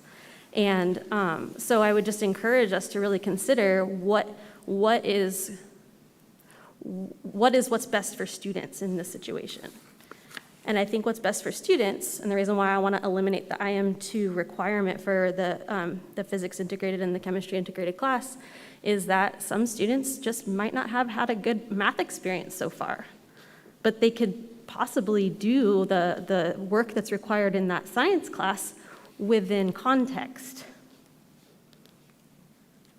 Would the word recommended work instead of required? I would be happy with it to say recommended, sure. But I don't want us to create more barriers for students to have access to these classes. So are you amending your motion formally to say recommended? Sure, we could definitely, I can amend my motion to say recommended instead of having it be required. And the second will, all right, so it's been amended to move the math class to be recommended, not required. And with that, we have a motion. Any further discussion of this? I do. I am concerned that this is the only meeting I'm aware of that we've ever had on this topic. Is that correct? Yeah, and it's a big change. Ms. Ball told me in her email today, she said, I've been told that this decision would mean eliminating our current courses of life science, biology, chemistry, physics, and physical science. She said, in my opinion, that's a big change. I don't think that, I mean, if there's even a hint that classroom teachers don't like this decision, then I'm not prepared to support it right now. And it sounds like there's some reservations on the part of our classroom teachers. No disrespect to Mr. Kessler and the DLC, but I'd like to hear from more classroom teachers before we pass this. So I will be voting no on this motion. Even though 90% of the high schools in the state are doing this? I'm concerned about our high schools, you know, and our teachers and how they feel about it. And this is the only meeting we've ever had on it. So clearly we don't have adequate background. Listen, I'm very actually persuaded by the statements that you made to me about the idea of, I mean, I'll just be honest, my gut tells me that I would have done better under this format that we're talking about than what I had. For all the reasons that you said, and the reasons that you said too. You know, I wasn't an IEP, I was not a special ed student, but I mean, I was a daydreamer. I mean, I won't go into it all, but the bottom line is, yeah, I mean, hanging out with the kids that were the really smart brainiacs in my ninth grade and sophomore years, you know, and being alongside them while they learned physics and chemistry, I think that could have enriched me. But if there's a reservation on the part of Ms. Ball, who I have every reason to believe is a good teacher, and the person with that long name that I've never heard in my life, Barbara Bardapelli, has reservations and says that her colleagues at PV have reservations about this, and this is the only meeting we're having about it, and we're going to make a decision that's going to eliminate 4 classes from now on, yes, no, I'm voting no. I would like another, another meeting or two to hear from those people with those reservations for my purposes. So just to be clear, this is the process that we utilize. It does come through our DLC. It comes to the board one time and one time only. We don't bring them, I mean, when the recommendation comes forward, it isn't on multiple board meeting agendas. That doesn't mean we can't do that, but that is the process. Yeah, I mean, I just think this is obviously a really big decision, and we ought to take more time to hear from our teachers. I can definitely tell you firsthand that this conversation started actually as early as 2019 in DLC, because I was on DLC in 2019. And so this conversation has been being had over and over and over and over and over for 8 years, actually, at both the middle school and the high school levels in this district. Well, I would just say congratulations to Fortress Chico Unified for having that conversation completely out of the view of public and me. I mean, It's just staff, that's how our process works, is DLC. Did you want to add to that? No, it's a curricular decision. Yeah, so it's. Okay, so we have a motion, we have a second, yes, Eileen? I just was going to comment, and especially to Barbara, who I worked with for years. I've been attending school board meetings since 1974, and I've been watching the sausage be made in this district since then. This is how the sausage gets made. There's a lot of work behind the scenes with a lot of our organizational structure with the DLC and department meetings and other things, and that's the process. And now it's here, and the sausage, not perfect, but the sausage has been made, and I've seen it work out really well in the end. Not perfect going in, but I'm definitely going to support this version of our science sausage. Okay. All right, I'm going to call for a vote. You want to start, Matt? tennis, nay. Dalby, All right. aye. Kaiser, aye. Lando, aye. Robinson, aye. Okay, passes 4-1. What I would like to say to all of the teachers that have come and offered their opinions, and Diane, I especially appreciate your emotional concerns, is this is a process, it's not over, everybody recognizes that, but it is a design. So what has to be worked on with curriculum is actually to include all of your partners. Nobody gets left out in this discussion, and I trust you to do that. I really do. So, thank you. Okay, so we're on to business services, and we have Julie Kissel. Good evening. Thank you for your time. Every year, we bring to the board the demographic analysis. This year and for many years, it is being produced by King Consulting. We have Jamie Eisman and Rob Murray here tonight to go over a presentation. You've all been provided the draft report for your review. I understand it is a tremendous amount of information. So Rob is going to give you a presentation that summarizes the information in the report. And it's open discussion. It is currently a draft, and it can be made a permanent report upon your adoption this evening, but we can also make changes and answer questions if the board desires. I just wanted to mention that this document is heavily utilized by the facilities department. It is primarily to look at the future, to plan for the future for how many students we may have, and provide the facilities that are needed. So with that, I'm going to hand it over here to Rob. Thank you. Yes.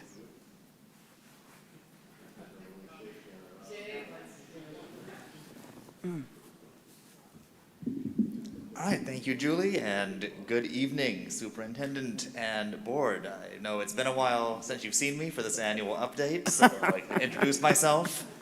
So I'm Rob Murray, the Director of Demographics and Planning with King Consulting.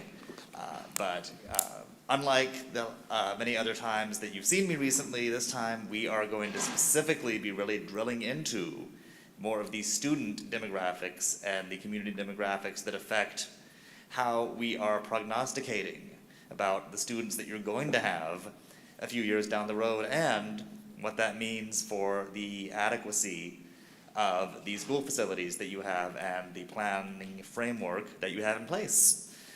So as Julie said, the full report has a whole lot more information than what we're going to be getting into tonight.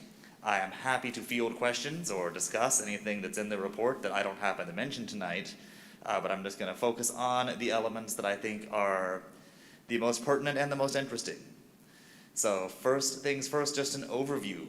When I was here last year to talk about things in the middle of that now infamous 2020/21 school year, the big question that we had was, You had been growing for a few years running at that point, and you, like many, many other districts, regardless of whether they were in a growth or a decreasing enrollment pattern, saw a substantial drop in enrollment in 2020. And that question was, is this the start of a new trend, or is this just a one-year blip and you'll get back to that growth pattern that you had been exhibiting? And what we're seeing based on this year, and I'll get into a number of those reasons, is that those students that you lost last year, for the most part, are gone and have left, and that kind of reset your baseline at this lower level. But all those other factors that were causing you to grow before the pandemic are still in place, and you are still growing in enrollment and expected to continue to do so. A big part of that, especially in the short term, is residential development. And a big part of that, particularly coming up right now with this concentration in the next year or two, is affordable housing. That kind of the silver lining of what's happened with all of these states of emergency between both the campfire and now the pandemic is there was a lot of state and federal money for affordable housing that has gotten it loosened up and flowed into the system here, and a lot of projects are already under construction or will be soon. And we'll show you some details on that in just a little bit, but that is a big significant reason for the growth. Another big one in the short term, and I'll again be going into some more detail on this, but universal transitional kindergarten.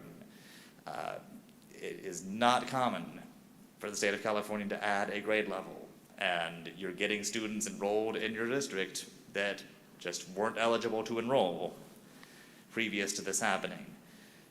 And then you have just the demographic trends that kind of form the baseline that we're looking at big picture. And overall, particularly at the elementary school level, enrollment is going to be increasing to the point where your previous facilities master plan target capacity for your elementaries, you will actually exceed during this projection period now that we're factoring in this much more aggressive residential development pattern and the addition of all those TK students.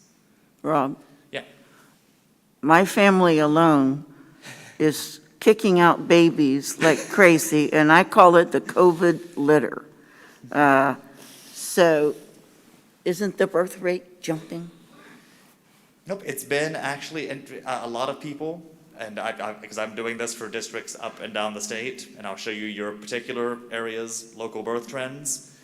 Some people anticipated we might see that. We're actually tending to see that 2020 was a particularly down birth year, and that 2021 in a lot of places is not as low as 2020, but hasn't returned to pre-pandemic levels. In Chico, it's 2020 was that down year again, but you are about up. I'll show you a nice chart that just kind of demonstrates that, but kind of spoiler for some of the material coming up, that it's kind of unique here in that even other districts that I see with enrollment increases, this is one of the only districts that I can think of where that birth rate has been actually steady over most of the last decade. And so, while that it may not be a boom, it's at least not a decrease, and I think that's really the significant takeaway. I just want my family to get credit. You know? Okay, there we go. 4 babies, I mean, come on. You want me to put that in a footnote in the final report? We can talk about it. Okay, so here then, but your enrollment trends. So you see, starting from that period around 2014, 2015. The last recent relative low point, and then up to 2019 had been seeing steady increasing enrollments.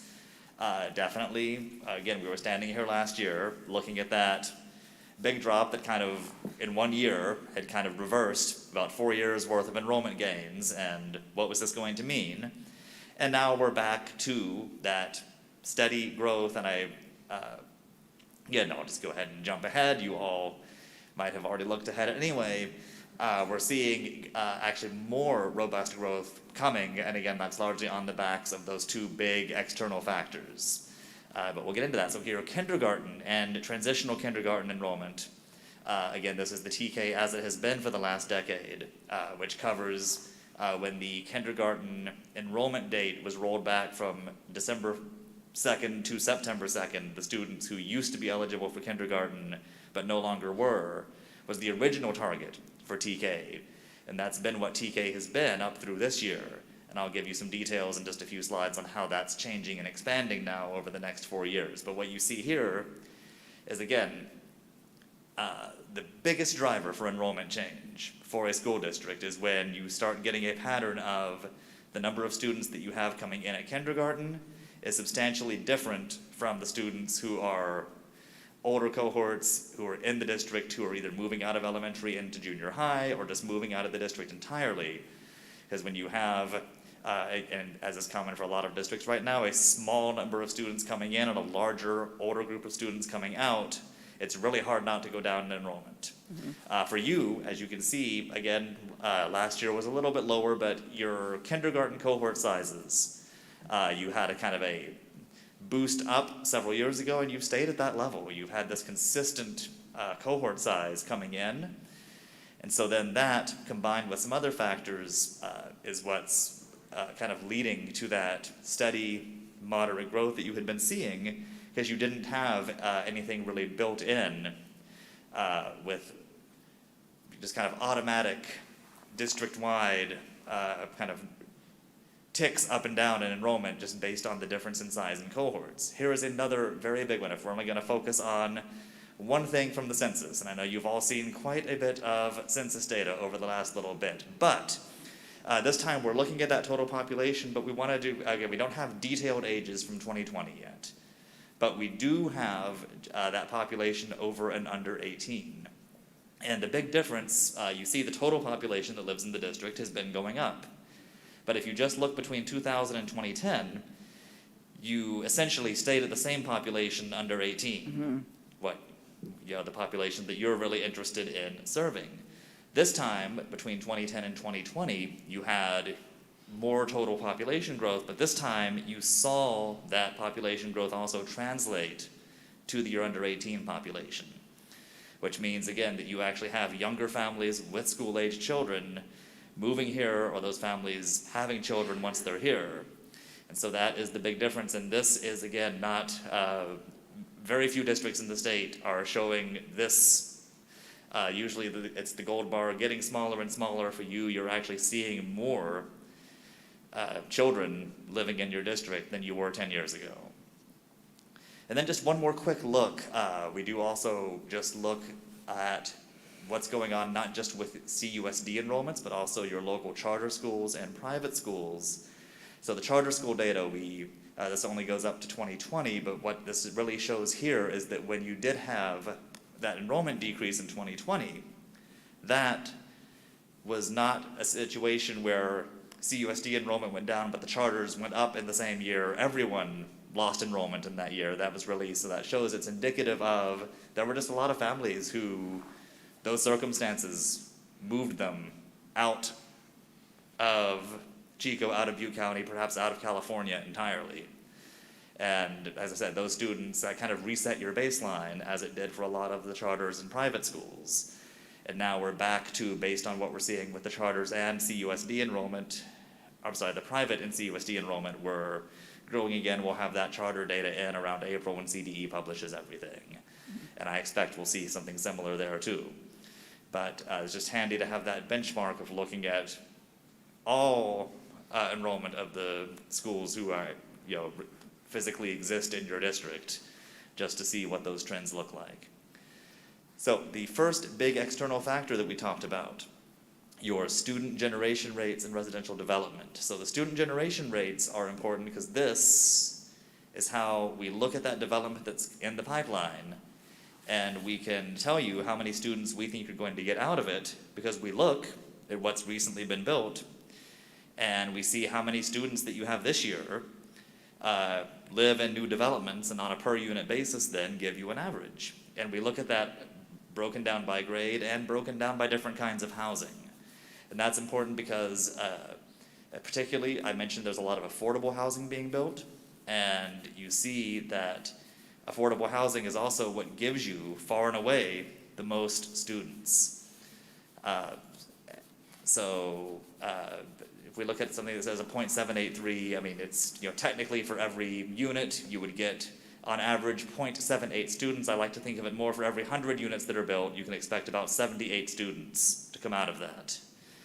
And, that, again, you're looking at about a student out of every 4 units for single-family detached housing, a little bit less for the single-family attached, kind of condos, which is very typical. You're sharing walls, you may not have a yard of any kind, it's less attractive if you're buying outright for families with young kids in some situations. And then the multifamily rentals that are market rate, obviously much lower generation than what you get from the affordable. That said, across the board, compared to last year, all of these student generation rates were higher when we looked at it this year. So that's just good information to keep in mind, but that's then how we get on to the next slide.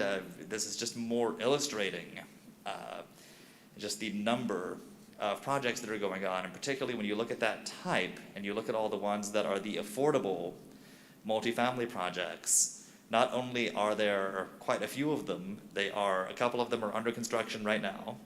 The ones that are not under construction are expected to be within the next year or so, and they are pretty much all located in the same elementary school boundary, somewhere along the Bruce Road corridor and the Little Chico Creek boundary. So that's the most significant thing there, but what you're really getting at, so there's the map, and again, a lot of what we're looking at is in that southeast part of the district. You also already have the Miriam Park, you have Stonegate getting going there, Valley's Edge is going to the city later this year. Just to begin what would be a long-term process there, but there's just a lot in that corner of the district. Your previous heavy growth sector was in the northwest, up near the kind of Shasta and Emma Wilson boundaries. We had that boundary change there a few years ago to keep Shasta from having more residents than its facility capacity was designed for, and so kind of the next area of focus is really going to be on that southeast part of the district. And then again, lots of numbers, we're not going to go through them all, but this is just then showing you, based on those student generation rates, how many students we expect to be generated who would live in each school boundary. Again, that doesn't mean that's where they're going to school, but it's important to know, again, just where you're going to have more students living, and you can just really see, again, Little Chico Creek is far and away, due to multiple affordable housing projects that are either definitely being built, maybe not at this time of night, but being built as we speak in the more general sense, and that the city is very confident will be under construction within the next year or so. So spatial analysis, I'm not going to show you too many maps here, but again, this is numbers that we have referenced quite a bit in some of our discussion on the trustee areas. And so this is just an example of that chart. This is the one for the elementary schools. And what you have is every column is where the students live, and then every row across is where they go to school. You can see the bold numbers kind of on the diagonal. It tends to be the majority of students do still attend the elementary school whose boundary they live in. You also, at the elementaries, have Hooker Oak and Rosedale that only receive students because they don't have boundaries. And that's also why the out-migration numbers are higher than in-migration kind of across the board, because out-migration does include the 2 purely choice schools. But that just gives you a look at what those in-migration and out-migration numbers are. The net migration at the bottom, just for those curious, that sums up to 0, and that is just among your 10 schools with boundaries. Which ones have net students in or out, and a lot of that is driven by the special programs that you have at Parkview and Sierra View, because you'll see the very highly positive net migrations at those 2 sites. And so there's a whole lot more maps and analysis of all kinds of things in the study, but I want to kind of get into your enrollment projections now. And here's, as promised, the slide talking about births, and you really see you actually did have, between 2011 and 2019, an increase in your local births, which, I mean, anything that wasn't a noticeable decrease is already bucking state trends. And then you had, as was very common, a drop in 2020, and now full year 2021 births are in, have been released by CDPH, so we can confirm that you are back up very close to previous levels. And given that 2021 was still a down year due to some hesitancy around the pandemic in a lot of places, the California Department of Finance, and I agree that births in Butte County and in Chico USD are likely to, I think, still go up a little bit from where they were now, but that's one of the key things to check in on year in and year out, yes. What's considered local birth? So in this case, that's a great question. So CDPH releases this data by the zip code of residence for the mother, so regardless of where the birth occurred, it's based on the address of the mother that was collected at the time of birth, and so we have the 3 zip codes, the 95626, 28, and 73, I believe. There should be more than that because it also includes Forest Ranch, for example. So I live in Forest Ranch, and that's a different zip code than those 3, so wouldn't that also be considered? So let me double check on that, because I know part of it is the zip codes don't always align very well with the school district boundary, and if the majority of the population in a zip code is not in the school boundary, but let me. Ours is, for sure. Yeah, okay, then let me double check on that. Then my kid's not counted on there, so. Yeah, nope, then I definitely want to make sure that I am not. It didn't happen, she doesn't exist. Guess I can not have to go home tonight. No, so that could. I was actually curious because I gave birth to her in Yolo County, and so I just didn't know if that counted here or if it was being counted it's somewhere else. tracked both Just ways, curious. by place of birth and but we always track them by residence, but now that we've brought up that, let me absolutely just make sure that we're accounting for. Yeah, what are all the zip codes that fall in a majority in CUSD boundaries? I mean, that's a question for the universe. I'm not asking for an answer right now. Yeah, but we'll certainly, we'll get back through staff on that, and if we, definitely want to, if we can show something that's a little bit more accurate, then we'll definitely do that. And then another key part, though, is we don't just look at the raw birth numbers. We also then want to see what that means for how that translates into consistent kindergarten enrollment for you. And as I already mentioned, your kindergarten has been pretty stable and steady for a few years, and as have your births, so it shouldn't be a surprise that after that initial increase that you had a few years ago, you can call it a capture rate, you can call it a birth to kindergarten ratio, but what we're really kind of looking at is when you look at the births from 5 years previously, how many kindergarten students do you get the next year? And for your Chico USD, it's just lately a little under 80%. It was a little lower last year, especially since kindergarten is not compulsory. Certainly we already talked about that last year, that a lot of families might have opted to sit out kindergarten and still come back this year for first grade. And that is exactly what seems to have happened in some cases. But that pretty much we already showed you the chart, you have some of those students who are going to charters or to private schools. And pretty consistently, you're getting somewhere in the high 70s% of those students enrolling with you as kindergartners. Transitional kindergarten has been also fairly steady, but getting close to about 15% there. But the big thing is transitional kindergarten, as I alluded to, is about to look completely different in a few years.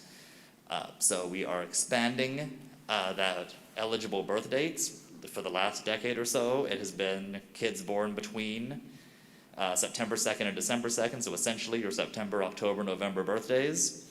We're adding December and January as of this upcoming fall, and then adding on 2 more months each of the next 2 years, then all those summer birthdays by 25, 26, at which point every 4-year-old, they can not turn 5 until September 1st of the next year. But they are eligible for TK if their families want them to at that time. And effectively, this is now year 1 of a 2-year kindergarten program. And this is, and something I've been telling people that I believe will happen is by 25, 26, the word and the awareness will kind of be out that you go see Chico Unified, you enroll in school at 4 years old, that's when public school starts. It's not the perception now of TK is only a special thing that's only for some people and it's only at, it's not at every site. But in general, that is one of our assumptions that outside of a couple of sites where there are some, particular reasons with facilities why, but our projections on the school by school level are assuming that we're adding TK in to the couple of sites that don't have them this year, but that would in a couple of years. And then district-wide, again, it's not going to be quite as many TK as kindergarten. There will always be some families who, just for whatever reason, don't put their 4-year-olds in, and I think especially some of those very youngest ones. But again, that's what will be very important over the next couple of years before we're fully implemented, to track how that's going as the program rolls out. So that's how we get to how many kindergartners you think we'll have. And as I said, that's kind of the biggest engine that can drive that enrollment decrease or increase. But in your case, we've established you are going to actually have fairly consistently sized cohorts. So the next part is, what happens? It takes 13 years for these cohorts to move all the way through grades K to 12. It'll be 14 years of TK to 12 soon. And if you were living in that magic bubble where nobody, once they got in school, nobody left, nobody came in, that would be very easy. You would just track those kids as they moved through. But in reality, you have a lot of people moving in and out every year. But on net, what we see is, aside from 2020, that's going to be a very common thing you'll hear in this report for the next few years, but aside from 2020, you see that you have pretty consistent net growth, which means, on the whole, more kids are moving in than moving out. So you expect, once that cohort comes in as kindergartners, by the time they graduate out as seniors, there's going to be more kids than there were when they started. And so we factor that in when we project your enrollment. And so what that actually means with everything we're looking at, so you see that, again, that 1-year drop, aberrational event with the COVID-19 pandemic, all of the economic uncertainty that followed that, and a lot of people with that big push factor entirely moving out of the area and out of the state. That said, we've already have our year of growth in, and now, on the back of adding in these new TK students and the substantial amount of, I think, what we have with just general multifamily housing that's been built in the last year is already higher than what it was. But I think between what's under construction now and what's approved, basically, and going to be happening soon, is around 900 something units just of the multifamily, including those affordable units. I mean, the city's average had been about 300 a year of the multifamily over the last several years. So again, we're just seeing, especially with just kind of the stars aligning with the funding that enables these affordable projects to happen, quite a bit of that, and just housing scarcity, housing need is a thing, and we fully anticipate that those units will be filled up, a lot of them with families with school-age kids. So that's what's going to really drive that growth at a sharper angle than what you've been seeing, those two factors in combination for the next few years, and then you kind of level out back to that baseline growth, and then towards the end of the projection period, which by that point, I mean, that's just really we're talking about kids that haven't been born yet enrolling in kindergarten, so, kind of leveling out, assuming nothing else, would change demographically or with development patterns between now and then. But that's why we'll definitely be updating this look in the meantime. But I think what you really want to focus on is that growth that we see happening pretty realistically and pretty dependably for the next few years. And then just the full numbers that you have there. Again, we don't need to go through all of them. I think the big ones that you have here is really looking across that very top row, just seeing how the TK enrollment is going to grow. And then just looking at those subtotals at the bottom of what that really does for your TK5 populations, because then when we compare that to your capacities that were identified in your facilities master plan, you have kind of target and maximum capacities that were identified in that study. And when we look at the elementary schools, that is the one level where, again, UTK was not even something that was considered at the time that those capacities were developed and that master plan was done quite a few years ago now. So at this point now we are showing a projection where, again, you're within your maximum capacity, but the target capacity for those sites, you're going to have more kids than that in your elementary schools within the next few years. So those key recommendations, again, just continue to update this study. This is especially with the early rollout of UTK, with continuing development. Everyone's updating their housing cycles for those county and city general plans. Yes. I'm sorry, on the last slide that Yeah. you had up here, it's different than the PowerPoint slide that was linked in my presentation. What's the The difference? difference is that the maximum capacity and target capacity on your slides are showing like no change relative to each other, but on the one I'm looking at, it's showing, like for elementary schools, that the target capacity is being overtaken by the most likely enrolled capacity at the elementary school level in 2024. Okay. Oh, is it, okay, I don't have bars on mine, I only have a line graph, yeah. Sorry, Okay. I was interpreting the line graph a lot better than I can interpret the bar graph. I'm not a fan of bar graphs unless like they're absolutely necessary, so. Okay, well, I will keep that in mind. Keep the bar graphs, please. If it helps Matt, keep the bar graphs. Yeah. Yeah, so in this case, so in the case, the bar graphs, like we've been showing other enrollment bar graphs, is the projected enrollment, and then we have those just steady lines of where that capacity level is, and you can see the year when the enrollment goes up to and exceeds that capacity level. Okay. And then one specific recommendation we have from this one then is, again, in light of there being a new grade level, essentially, that is being served now, kind of probably a good time to reapproach that facilities master plan in just light of just kind of new conditions on the ground since that one was developed. And then, of course, to continue working closely with the city of Chico particularly, with a lot of just what developments are in the pipeline, what's being approved, what's under construction, just so that again, when things get moving again, if there is some movement with Valley's Edge where anything gets formalized with that and we have a build out, that can certainly also begin, and that's it all, and again, it gets all in that same part of the city and the same elementary school boundary. And so as we did a few years ago, at least start with that conversation, start with that consideration of how those boundaries and those where you have the classroom space is lining up with where your students are going to be. So that is what I have prepared from the study, and again, I'm happy to talk about any and all of it. We've certainly no shortage of things in there, but I think that covers the big things that we wanted to make sure that you just had presented to you. I think I'm interested to hear what Julie has to say about recommendations for timeline changes and such, more specific than before 2025. Great question. We have been meeting with the district leadership regarding the transitional kindergarten, universal transitional kindergarten. So conversations have been ongoing.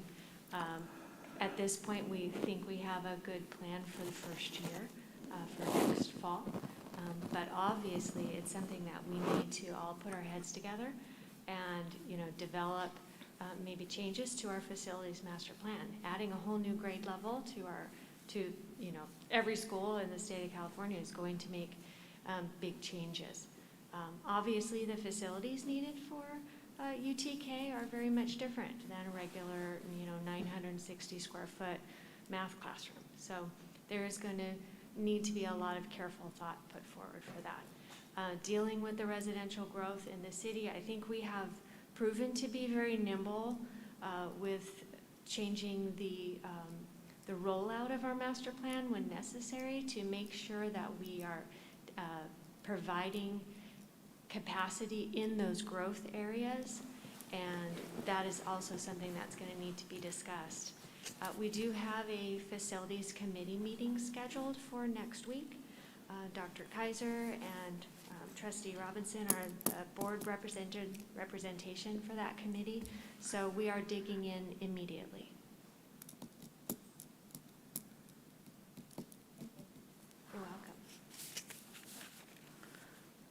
I think probably the best we can do is to, I don't know if it's a rocket yet, but it's definitely a ship taking off. And looking as far ahead as we can is, the best we can do. I still like the term COVID litter because that's how I am experiencing it in my family. Okay. So anything else? Any other? Yes, go ahead, Eileen. Thank you, Dr. Kaiser. I know where our Henshaw property is. Can we move it? I'm actually glad you brought that up because the Valley's Edge development that is east of Bruce Road. It's what? It's east of Bruce Road, in the general vicinity of Little Chico Creek. And we have property reserved there for a future elementary school. So that would have to be something that we look at possibly for, a down the road need. If it's needed, we do have room to grow there. Yeah. One of those good news, bad news situations where we've got good news that we are on a projection for continuing to increase, because I know what it's like when it goes the other way. But yeah, it means, when you've got only 5 years basically to make a decision, put the shovels in the ground and put the walls up, you have to be on top of it. Well, it's great news, and it's what we do. So we're excited to accept that challenge. So thank you for your patience tonight and going through this information with us. I was asking for an adoption of this study this evening. Do I have a motion? So moved. All right, I have a motion. Second? Did we have public comment? Pardon? Did we have public comment? Oh. Is there any public comment? Thank you. Okay, so we have, are you seconding? Yes, if the microphone will work, I will second. I'm sorry, okay. So we have a motion by Matt Tennis and a second by Tom Lando. And any further discussion by the board? All right, I'll call for a vote. Matt, I'll start with you. Aye. Dalby, aye. Kaiser, aye. Lando, aye. Robinson, I. 5-0. Thank you. Okay, Rob, you're so persuasive. Thanks again, everybody. Thank you. Thanks, Rob. All right. Okay, we have the budget. Jacqueline.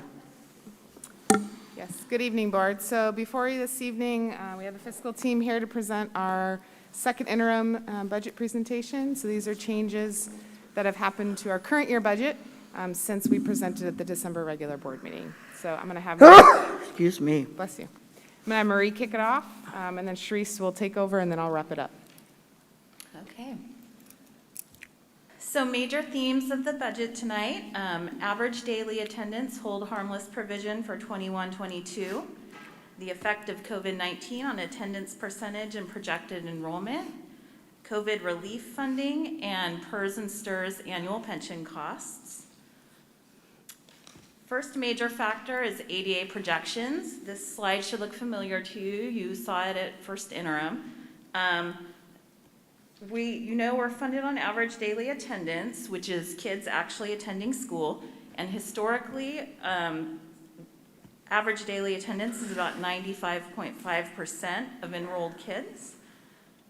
On the highlighted line, you can see that we are nowhere close to that 95.5% due to COVID, COVID illnesses, COVID quarantines. So we're projecting quite the loss in ADA this year.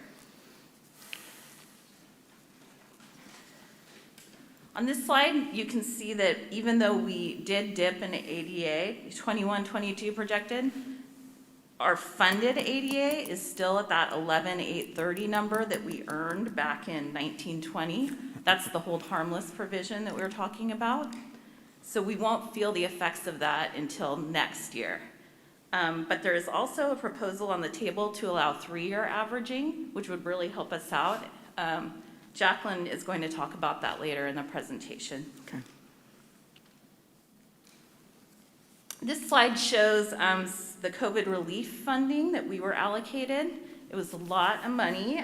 It came in many forms, lots of different requirements. And one overarching message, though, that we should use it to prepare for, respond to, and mitigate the effects of COVID-19. We're actively spending these dollars down. Some of the things we've used it for: additional counseling, elementary reading teachers, high school block schedule, class size reduction, summer academies, school buses, and furniture to accommodate social distancing. There's a lot more that we've used it for, but those are highlights.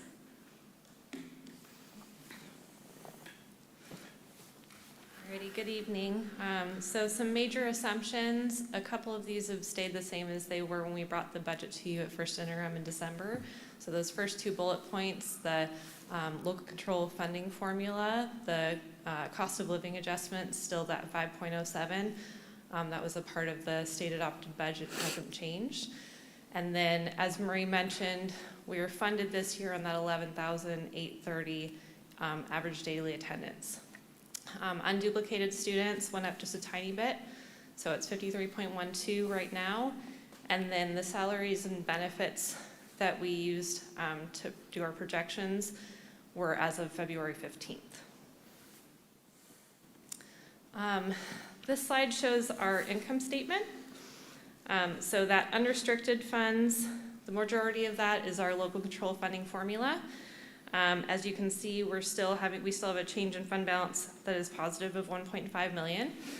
And then the restricted dollars, even though it looks, we discussed this at first interim as well, even though it looks like we're deficit spending, those are grants. So it's COVID funds, federal grants like Title I, CTE funding, and more grants that we have. Those are self-balancing, so a lot of that is carryover dollars that we're spending, where we probably received the revenue last year, and we're spending it this year. This pie chart shows our expenses for the general fund for unrestricted and restricted. As you can see, we're still in the people business, so most of our spending comes from people. It's that certificated salaries, the classified, and employee benefits. Those 3 total out to 84% of our total budget, and that's all those green sections right there, the larger sections. This pie chart shows unrestricted expenses as well as our special ed contribution. So when we add the special ed contribution in there, the total between the certificated salaries, classified salaries, and employee benefits, along with the special ed contribution, we jump up to 87% of our total unrestricted expenditures. Alrighty. This slide shows our other funding sources, uses and contributions. So as we discussed at first interim, those 2 numbers up at the top haven't really changed. They're the same as they were when we came back in December. Transfers out, we're at 0 still because our transfers out were for Fund 13, our cafeteria dollars. We still have free meals for all. The contributions to restricted programs, so those have changed just a little bit. Our special ed contribution went down just a tiny bit, $90,000. That usually happens along the course of the year because we try to budget conservatively at the beginning of the year, and then we have more information as we get closer to the end of the year. Routine restricted maintenance, that's our required 3%. So that's 3% of our total expenditures in the general fund. And then this is just a budget comparison, so you can see the difference in each section between when we came to you in December with first interim and our second interim budget. So the biggest differences is we received a bus grant, so that local revenue increased quite a bit, but then the expenditures show as well. So the expenditures went up about $641,000, and some of that's also tied to sick pay. So as Marie mentioned, we had a lot of sick time in the last few months since we came to you in December, so a lot of that's sick time as well. But as you can see down at the bottom, the change in fund balance has actually increased a little bit. So that means that we did a good job at first interim and estimating and projecting our revenue and expenditures that we expected to get throughout the course of the year. And now I'm going to hand it over to Jacqueline. Thank you. So the other piece of the budget is not only looking at current year, but looking at future years as well. And really, I would say at this point in the year, we need to start looking at the next school year and even the next 2 school years. So tonight we'll have our multi-year projection, or MYP. For the out years, we have increased ADA in 22-23 of only 46, and then we have a small decrease in 23-24. And that's largely driven by the attendance percentages. As I alluded to earlier, we normally kind of have this 95.5% attendance rate. This year, we're looking at just over 91. And so in the future years, that percentage will increase, ideally getting back up to the 95.5. But conversely, we did have a decrease in enrollment, and so we do have 4 certificated FTE related to declining enrollment in the 2 out years. We do take into account that we have very seasoned staff, and they have step and column.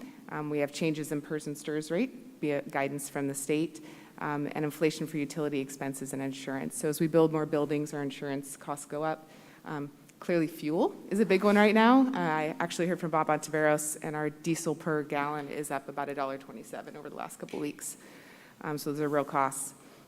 We do take into account, though, that we have retirements and that there are certificated savings related to that. So we are estimating 20 in 22-23, as well as an additional 20 in 23-24. COLA for next year at this point is 5.33%. We are getting some inkling that it might actually be closer to 6%. So we'll know more as the spring goes on, and then 3.61% for 23-24. So as the big topic we talked about tonight is TK, right? So we do have in the multi-year projection to add 2 TK classes in 22-23 and an additional 2 classes in 23-24. So the big issue with TK is the staffing requirement is 24-2 versus right now it's 24-1. So it would require 1 teacher and 1 classroom aide for the duration of the class. Jacqueline? Yes. So on what basis are we estimating that it would just be 2 classes? I mean, this is a new mandate or a new, I don't know about mandate, but a new offering. So I just wondered what framework of reference we're using to say. So what we've done is we've said we have 8 classes currently. Yeah. For the December 2nd cutoff, and we're adding 2 months, and so we're extrapolating that out. I see, okay. As of right now, we will be adding a TK class at Rosedale, and then we will be doing a TK blended class for part gen ed, part special ed. And we still have 50 to 60 openings with our current existing classes right now. So Okay. in the event that enrollment spikes over the summer, obviously we'll have to add a class. While TK isn't required, it is required for the district to offer it. So students may be eligible, but they may not participate depending on their familial situation. Yeah.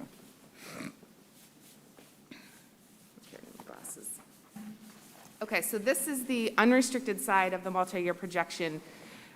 So you can see in the first year here, as Sharice had spoken about, we're looking at a surplus of about 1.5 million. That's that 4th line down.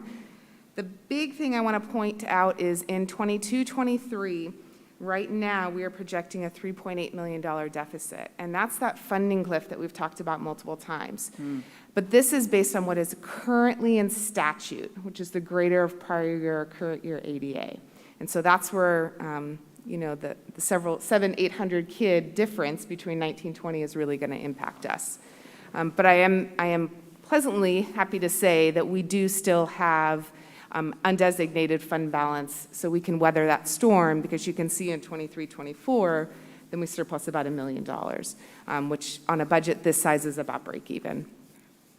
So what I do want to provide is this informational only for you related to the 3-year averaging. The only change between this slide here, that's on the current year, unrestricted, and the informational only, is the revenue in 22-23. Goes from 122 million and change, about 122.5 million up to 128 million. So by changing the district's ability to be funded on our ADA at the state level, it's over a $5 million impact for us. So that $3.8 million deficit becomes a surplus of 1.5 million. So it is a proposal. It's going through the budget legislative committees at the state as we speak. It is gaining momentum. The state legislature, from what we've seen from polling, is not willing to do hold harmless, which is what we have this year, which is just pay us on 1920. But they do seem to be optimistic about the 3-year averaging. What we don't know at this point is if it's a 1-year deal, so in 22-23 you can do the 3-year averaging, or if it's going to be put in statute for perpetuity purposes.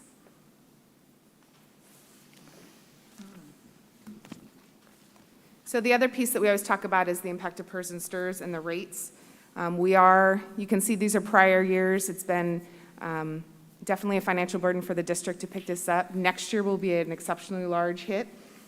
The STIRS rate's going up 2.18%, and the PERS rate's going up 2.49, or almost 2.5%.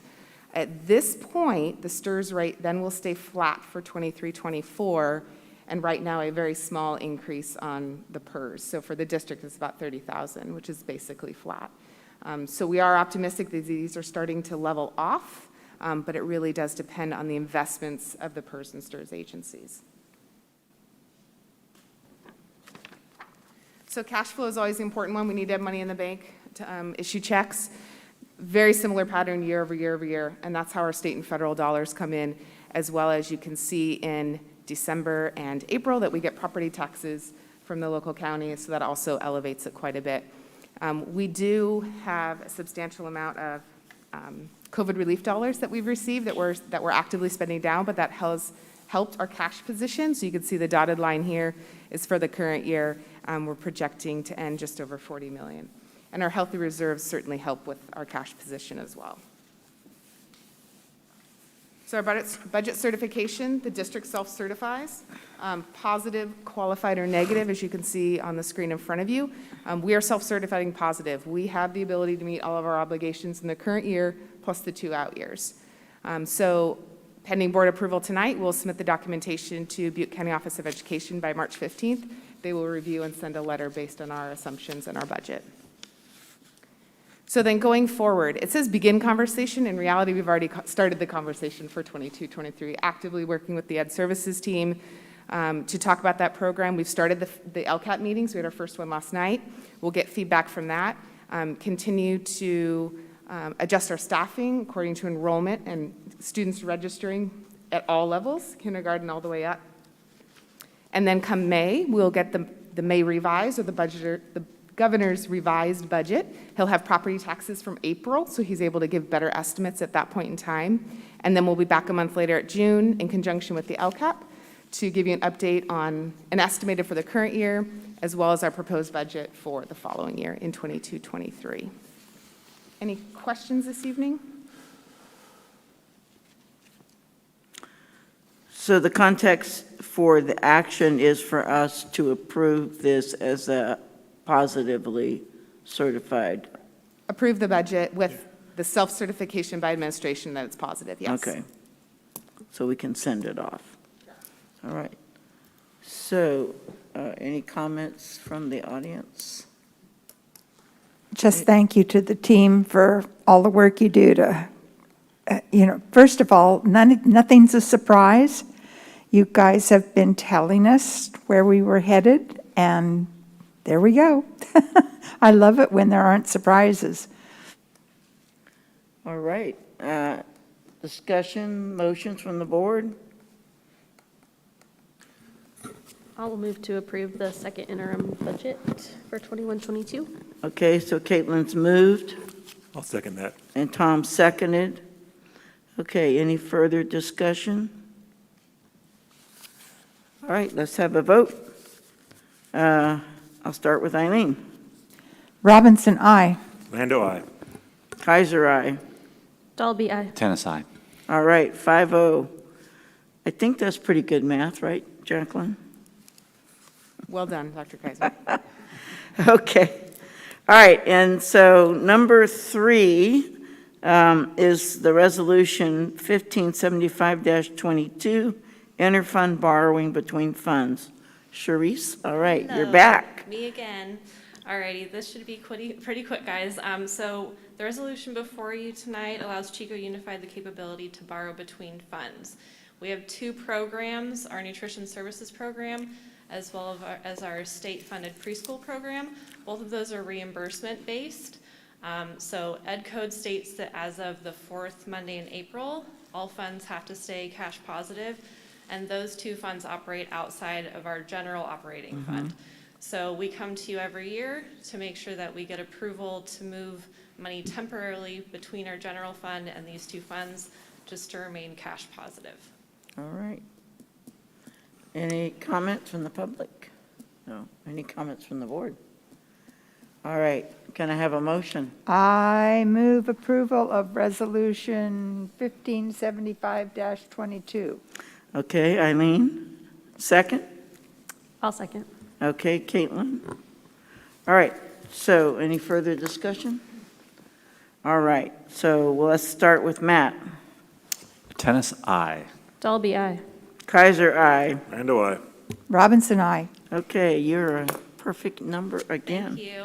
All right, any items from the floor? Yes, come on up to the mic, introduce yourself. Elaine Ward. So something that came to mind when the discussion of the 3-course science model was going on, obviously Jessica brought up concerns for SPED, and it was mentioned that they were contemplating co-teach. I am all in favor of a co-teach program. Mr. Lando, Mrs. Robinson, Mr. Merchant, and Ms. Olson received my email regarding co-teach programs in our district. If some of you are unaware, we do have a co-teach program that exists at Parkview. I wonder how many of you have actually been to Parkview to observe the classrooms that participate in the co-teach program, because they are amazing. Dr. Kaiser, I know you mentioned that you have visited, the CTE classes. If you have not had the chance to observe a co-teach classroom, I strongly encourage you to do that. I feel co-teach is something that really needs to be expanded throughout our whole district. But I also know that when it was originally discussed, it was not received with open arms. There was discussions of budget. There were teachers against it because they didn't want a second teacher in the classroom. And my fear is, though they mention co-teach to help with this new science expansion, that it will not be something that will be easily welcomed, or something that will easily fall in place for these students where those educational concerns are. I just kind of want to put it on your radar to do some research. I have begun with the help of Erica, because some of the past minutes seem very incomplete. Seeing what those original arguments were against the co-teach programs, because I've seen the success for my son. I've seen success for peers of his that we have known through the years since Loma Vista. Data, whatever you say, I feel it needs to be collected. And from what I have been told, nothing has been collected and nothing has been presented to the district to demonstrate the success the co-teach program has been. You can't really make a decision on something if you haven't seen how successful it is. Diane encouraged me to also mention this at the LCAP meeting, which of course I will, in addition to other items that I have concerns and strong opinions about as well. But again, just wanted to put it on your radar now, when it will probably most likely eventually come up. Co-teach works, and you need to start looking into it now. Thank you. All right, thank you. Okay. Do we have any board members who would like to agendize an item? Yes? I don't know if it warrants an agenda item, but I would like some follow-up, either an open session or closed, whatever you think is appropriate, Madam Superintendent, about the issue raised by Ms. Penny at the beginning of our meeting. She got up and described a scenario and where a student was uncomfortable. Oh, you know, oh. And so I would like more information on that. Whether to make it an agenda item, I don't know, but.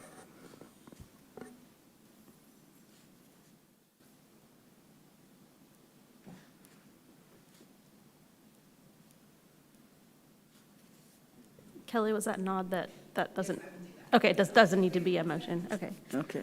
I have Yeah. one. I would like to move to direct staff to draft a resolution to write a letter to our legislators to, sorry, my brain, approve the use of the 3-year average of ADA as a third option in perpetuity. With the budget update and seeing that third option would really give us a boost, I think it would be, I should probably stop discussing, but that's what I would like to move to do. Draft a Okay, letter so- asking the legislators to what? It's asking the legislators to approve the use of the 3-year average of ADA as a third option for our funding, to determine our funding. So right now, there's two ways to determine our funding, and that right now, what was presented with the budget is that there's a third way being proposed right now. So you would either go with straight ADA last year or hold harmless, whichever is higher, or you would look at 3 years and average it out. Okay, thank you.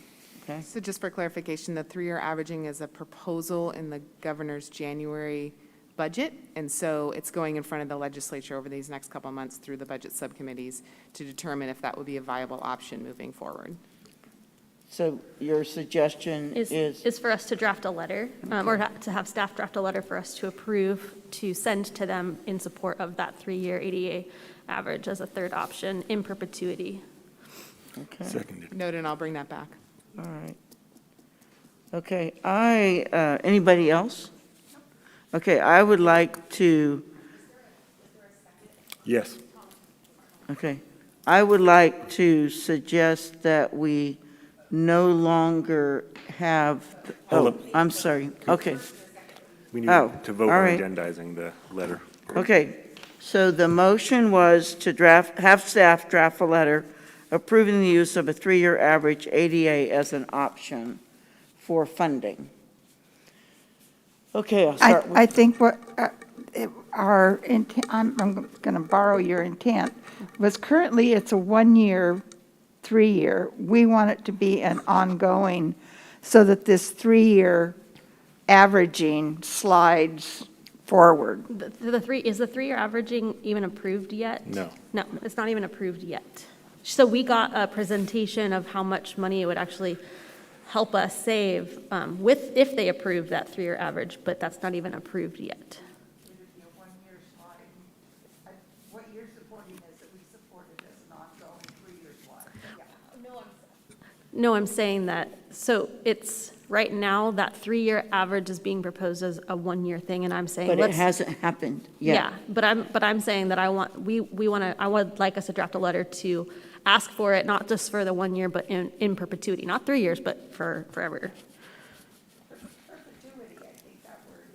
Okay, Are we in discussion on that? yes. What if it was like working against us? You know, what if you would have made more It's an money? option. It's an option. So it gives, so right now there's 2 options for funding, and it gives us a third option, and we go with whatever is the best for us. The district will always be funded on the maximum dollars of options available to us. So right now, there's 2 options available. We will always be funded on the greater of the 2. If there's 3 options, then whichever of the 3 options gives us the most money for funding purposes, that's what would be funded. And the 2 options that are available to us now are basic ADA versus the Current year frozen- ADA or last year's ADA, whichever's greater.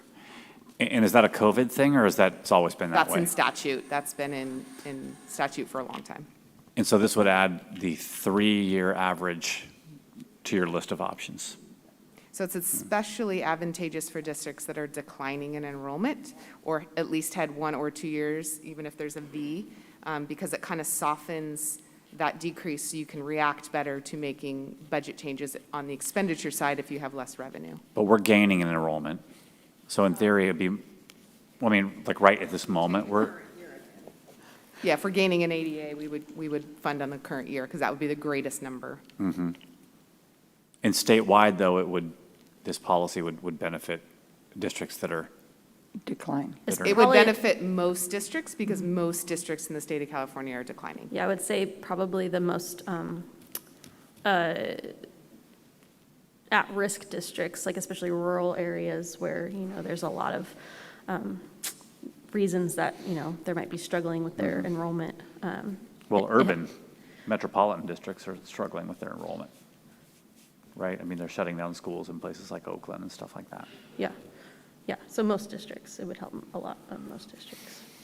Okay, so is everybody clear on the motion? All right. So I'll start with Eileen. Robinson, aye. Lando, aye. Kaiser, aye. Dalby, aye. Tennis abstain, and the reason is I just don't know how I feel about this from a standpoint of statewide policy. We wouldn't have to approve the letter. We don't, I mean, it's just they will be bringing the letter to us, and then we vote on it. This is just a vote to ask them to write the letter. Hey, I'm just Caitlin, saying. Once I'm ambivalent about something, I'm ambivalent about it for Right. all Okay. time, past, present, It's- or future. It's Yeah. a 4-1, One. and it's an abstain. Okay. So what I'd like to request is that we no longer include the warrant payouts as part of the agenda. We are required to bring those forth to the board. We Per ed- are? Per ed code, yes. I don't think we used to get them. They've been on the agenda since I've worked at Chico Unified. Yeah, it was added, I think, 3 years ago, something like that. So, I have another one. yeah, I would also like to move to direct staff to present an update on the co-teach program, including what is needed to expand it. So I don't know, because I wasn't at that, but I'll ask Jay, is that part of the special ed presentation that's coming forward? Yeah, it was very much, it was one of the things, yeah, Including what it would take to expand it. I just want to make sure that that gets hit as well. yeah. It was, a lot is included, but we want to add one more thing that's right in line with lots of the other stuff that is coming forward. We just started developing the presentation, and Diane was going over to it with us today, and it did include the co-teaching model. So Yeah. we'll have data on that for you. And if there's more direction from that workshop, then we can provide that. Just want to slap some numbers on that program with Jacqueline's assistance. Thanks. so, did we get a second on that? Just for clarification from staff, is that going to happen in the capacity that I asked for already, so we don't need to vote for it, or do we need to vote on my? It's already part of the special ed workshop that is That's our the first week next of month. April? Yeah. A significant part. Okay. You feel good about that? Okay. Okay. We'll keep following up. Yeah. Thank you. So it's already going to be included? Then I withdraw my motion. Okay, any other agendized items by the board? All right, we are adjourned. God.